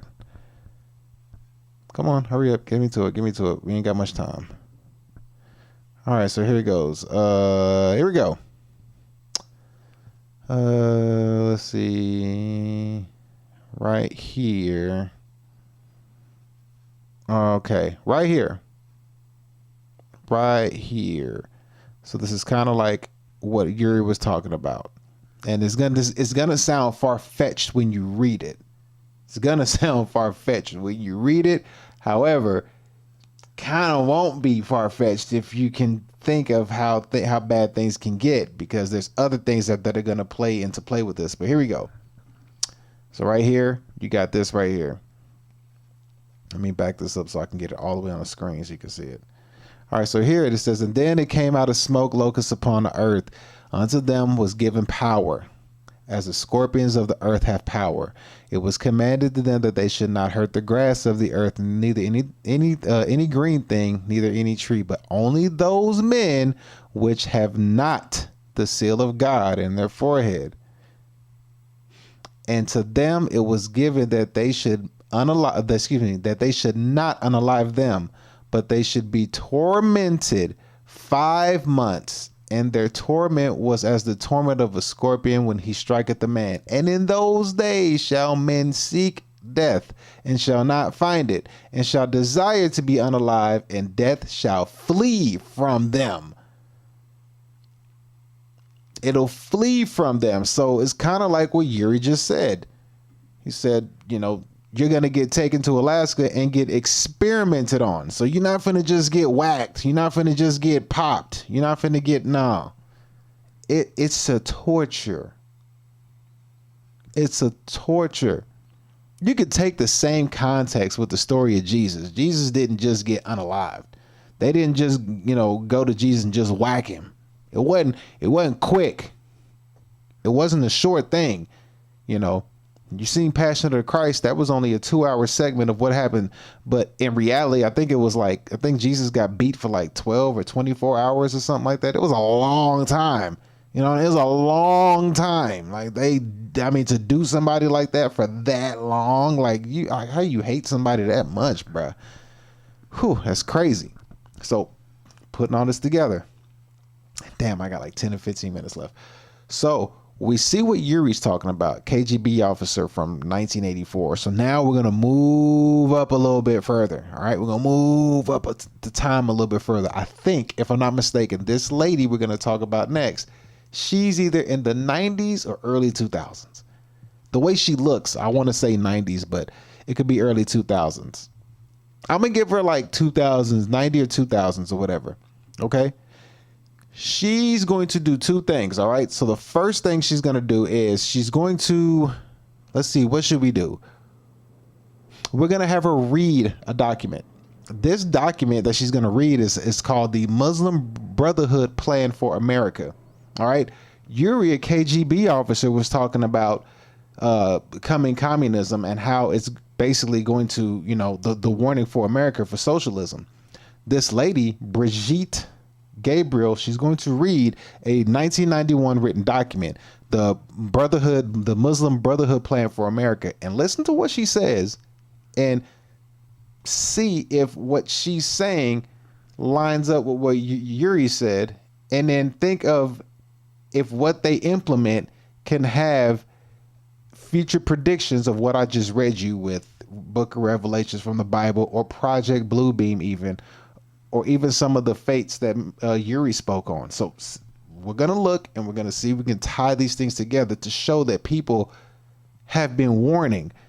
See, he was talking about Soviet and USSR or whatever. He was talking about Soviets. This person's talking about Muslim. But at the end of the day, the agenda, the end goal, the outcome is still the same. So let's go ahead and get into this lady right here. I'm going to have to interject. It's like a 4-minute video, so I got to interject and, you know, do what I got to do. But let's go ahead and let her talk. So go ahead and take it away, pretty lady. Here we go. I am holding in my hand the Muslim Brotherhood plan for the destruction of the United States.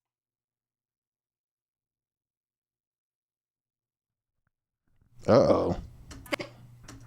Written the Muslim Brotherhood plan for the destruction of the United States, written 5/22/1991. The title of the plan is مذكرة تفسيرية للهدف الاستراتيجي العام للجماعة في أمريكا الشمالية. You all got that? There will be a quiz.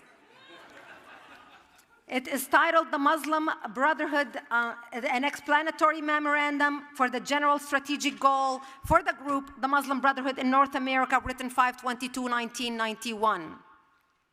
This plan was presented as evidence in the Holy Land Foundation trial, the largest terrorism trial ever in the history of the United States, where our government handed down, hello, my best friend, where our government handed down 108 guilty verdicts for Muslim Americans and Muslim American organizations raising money to support terrorist organizations in the Middle East to the tune of millions.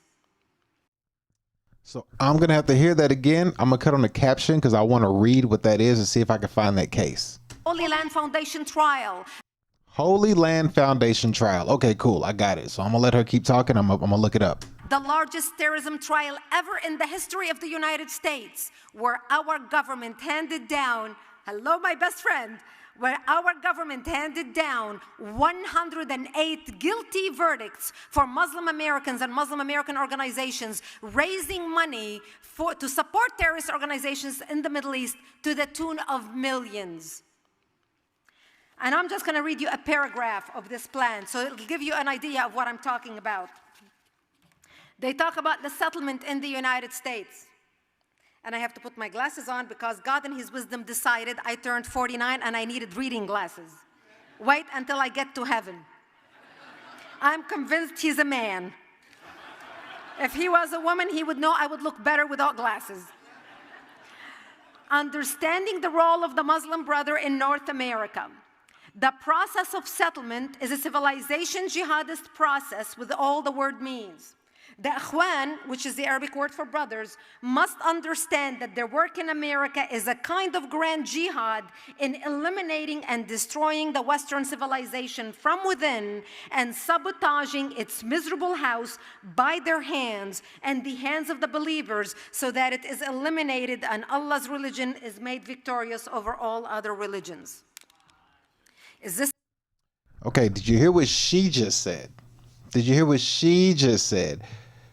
She said to make victorious over all other religions.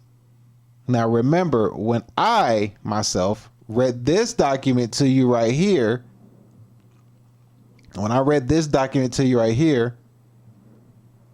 it said that in this document right here whenever I read it to you. Where I'm gonna try to find it right up here. It mentioned right here. It says it right here. It says that the projections will take the shape of whatever deity is most predominant and will speak in all languages. So she basically just said what I'm saying in a different way. Where are you at?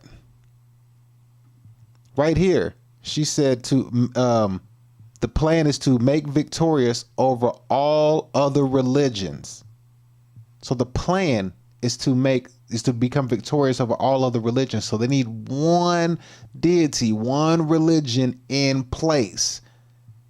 And in this document that I just read to you, it says the projection will take shape of whatever deity is most predominant. So it don't matter if it's Jesus, it don't matter who. They just got to get one on one accord for everybody to believe in. That's what they got to do. It could be Jesus, it could be Muhammad, it could be Krishna. It don't matter who. They just like, we just need everybody on the same accord for one. Just whoever it is. And this is what this is what she's reading and what she's talking about. She's like, she's saying their plan is to get there, is to be victorious. Let's hear it real quick. Understanding the role of the Muslim brother in North America. The process of settlement is a civilization jihadist process with all the word means.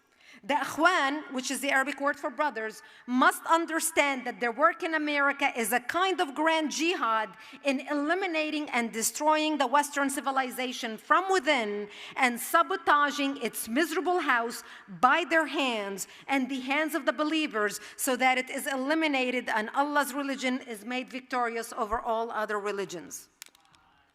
Is this clear?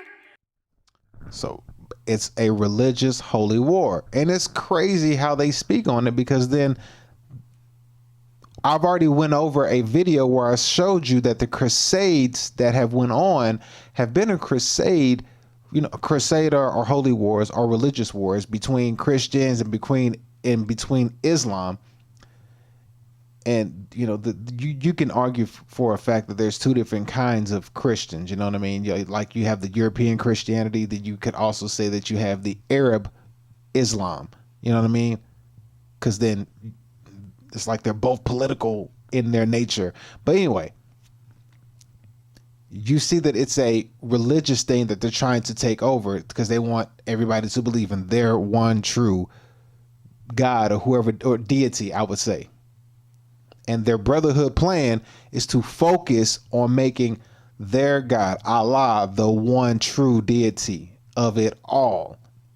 And it's a plan to basically get subversion from within, which is what Yuri was talking about. When I just showed you Yuri here, when he spoke on it, what he said matches what that document is talking about. It might be a completely different country, but remember, Yuri was talking about how America would be attacked from within through demoralization, through, hating, the country via getting the country to understand socialist beliefs and stuff like that. This Brotherhood document is the same way. It's attacking America from within. It's the same thing. It's just a different country or different religion, however you want to look at it. It's the same tactic. It just looks different, but the principle is still the same. You get what I'm saying? So what she's reading is in line with what the other guy was talking about. The document she's reading, it's not the same document, but what he was saying, it's the same attack. It could be anybody, no matter who the attacker is. The attack is still the same. It's just coming from a different source. But let's let her keep going, because I don't have much time left. They don't mince words, do they? But the most important page of this document is the last page. Because in the last page, they list 29 front Islamic organizations set up in the United States with the specific goal of sabotaging America from within and destroying America by our own hands. And I'm just going to name a few. Number one on the list is ISNA, Islamic Society of North America. And if you're familiar with ISNA, it's because they are now advisors to President Obama about Middle East policy. So we not only have the fox watching the hen house, we have the fox inside the White House dictating policy in the ear of the president. Number two on the list is... And that goes in line with what he said right here. She said they're in... The fox isn't in there. The fox is in there dictating policy. So when he was speaking about how they can convince your children, your schools, your people to, believe in, demoralization, hating their country, not being patriotic, basically going along with socialist and communist idealism, that's what she's saying. She's saying the same thing. Now they can change laws and bend the laws and bend the and get legislations pushed across to get people to abide and to take those things more seriously. She's saying the same thing he's saying, just a different organization. This is the MSA, the Muslim Student Association. The Muslim Student Association has more chapters on American college campuses than the Democrats and the Republicans combined. Number 8 on the list is NATE, the North American Islamic Trust. The North American Islamic Trust owns the deed to over 90% of American mosques in the United States. That is a problem. Now, what makes this very important, and I'm going to focus in the last 5 minutes on education, is to show you how they set up every organizations in this plan to destroy America, focusing on every sector of our society. Organizations focused on publishing, organization focused on media, organization focused on education, with the strict purpose of doing sabotage to America from within. And I'm not talking military. We know that ISIS and Al-Qaeda and all the others want to attack the United States and do damage to the United States. As a matter of fact, we in the United States have 150 terrorist organizations right now operating in America. 5 of them are operating right here in the District of Columbia. And our government, and these are the ones we know about. Now, I don't know when she made this. I don't know when she made this speech. But what I can say is that when I look at the Holy Land trials, the year I got is 2004. I got 2004 around that time is when I have this trial. So whatever she's talking about, she's speaking on it from 20. I would say I'll give her around 20 years ago. 15. I can't say exactly that. I would say she was speaking on it from, I'll say 10 or 15 years ago. I'll say she was speaking on this 10 or 15 years ago.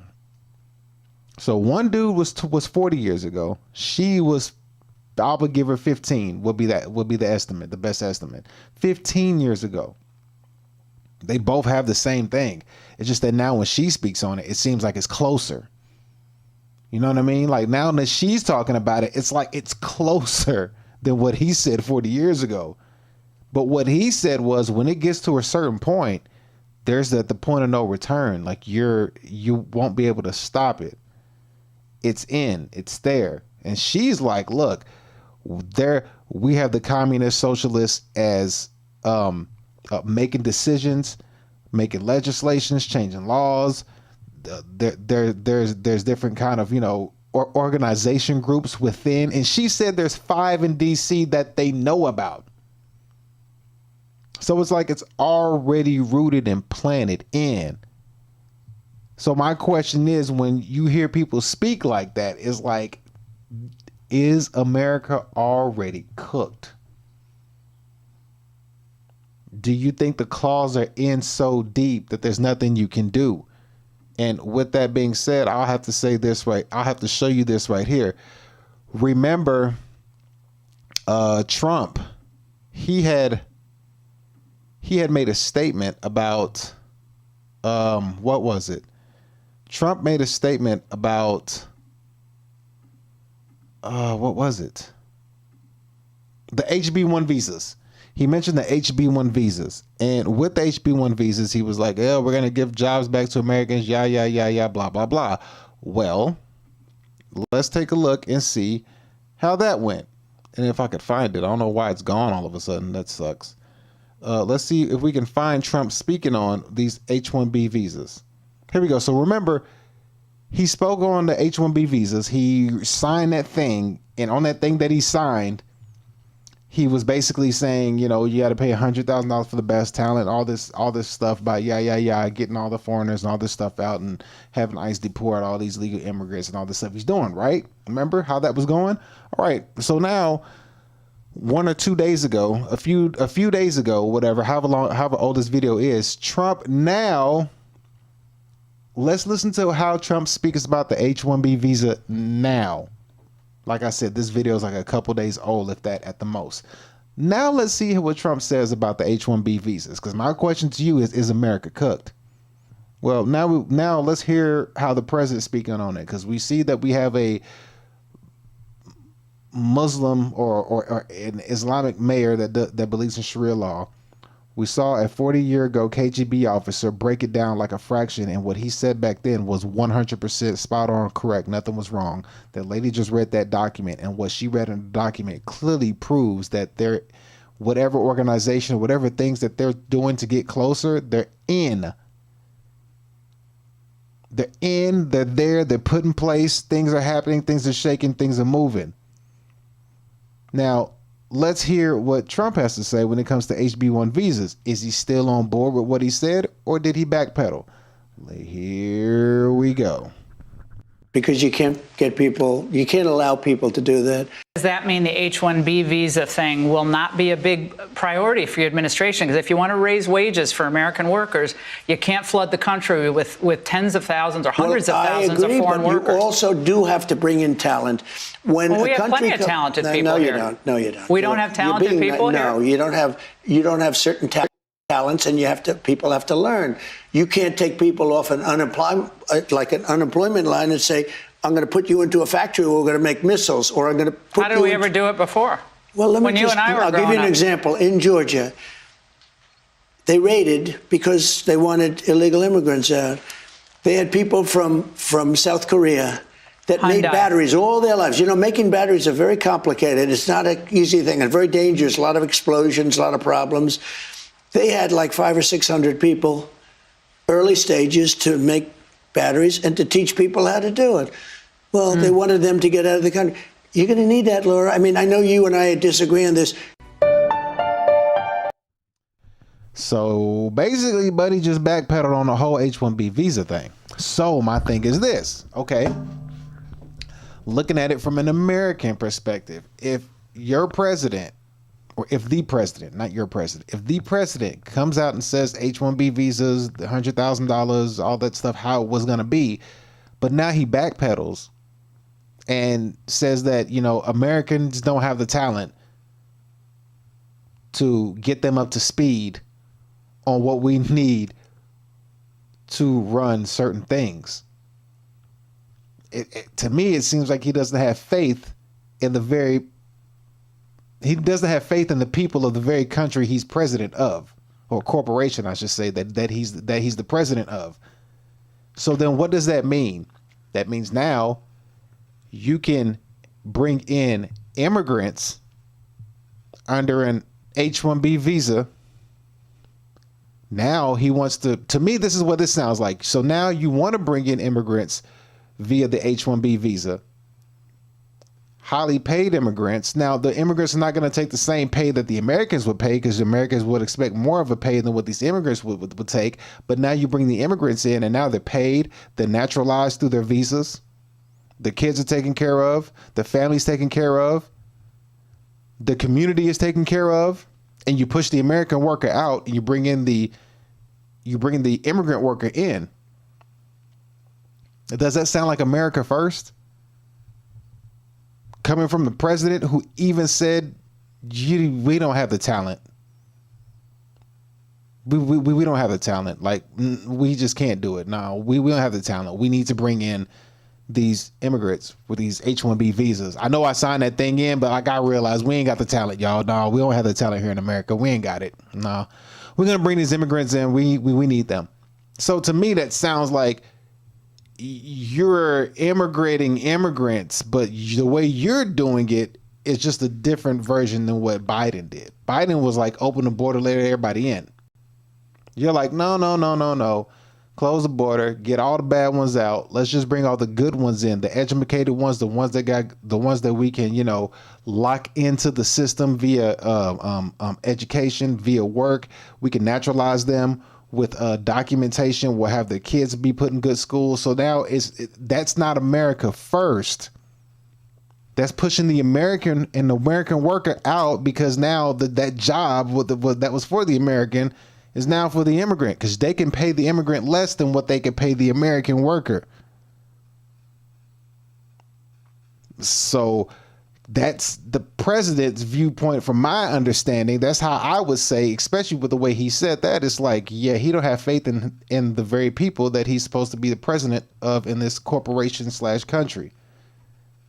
So my question is America cooked?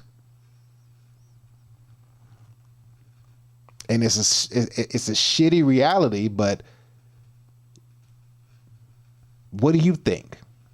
Because I mean, it doesn't look good. It don't look good at all. On any shape, form that you look at it, it's like, I mean, and prices are. I get some of the things that he does down the line. It may have some, you know, it's gonna hurt at first and feel good later, but that one thing with the with the visas and the fact that you said that we ain't got no good workers here, and like that don't sound like America first.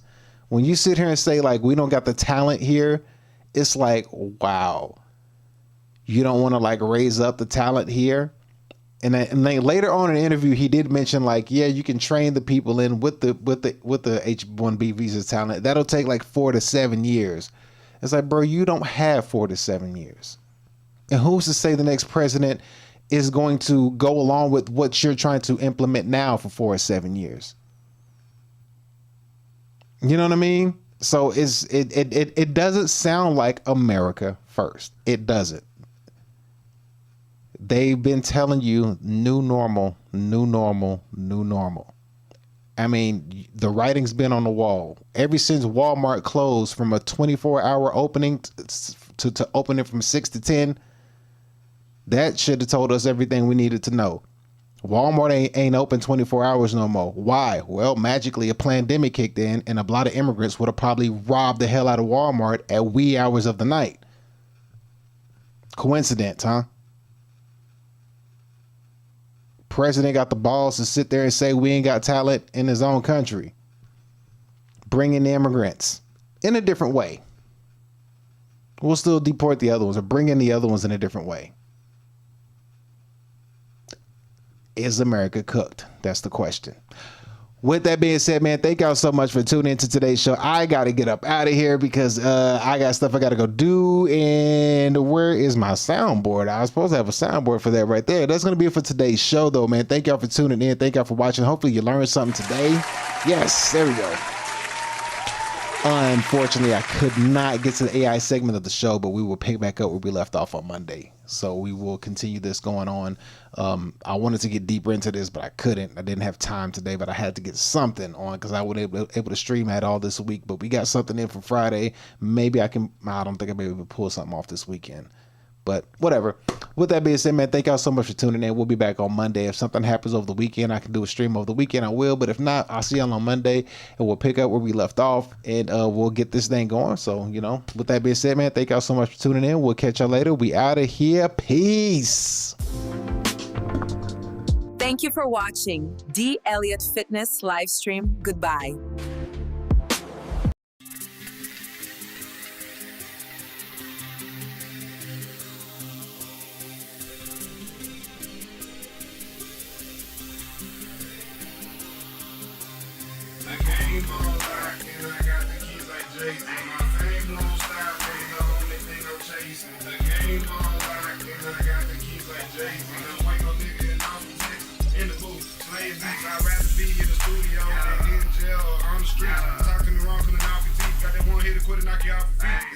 Baby, I'm obsolete.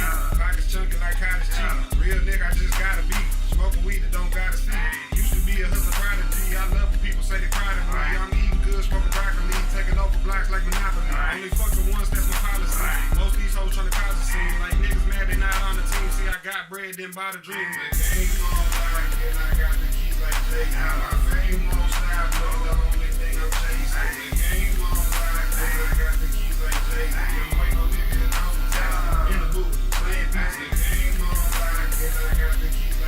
My fame won't stop, but the only thing I'm chasing. The game on lock, and I got the keys like Jay. Don't wait no nigga and I'm in the booth, playing basketball, counting cash and smoking green. Can me blow a cloud like a smoke machine. The bitch on my dick, she got no steam. Bum the BS, yeah, I know it's thing. I plug your bitch like a 6-string. Jordan with the bitches got 6 rings. Smoke till my bitch split screen. The fresh with pain pills and sipping lean. Riding dirty, but I'm extra clean. Lyrics nice, but I'm extra mean. All-star heavyweight like Overeem. The bitch learns like she over me. I flip money like Clover G.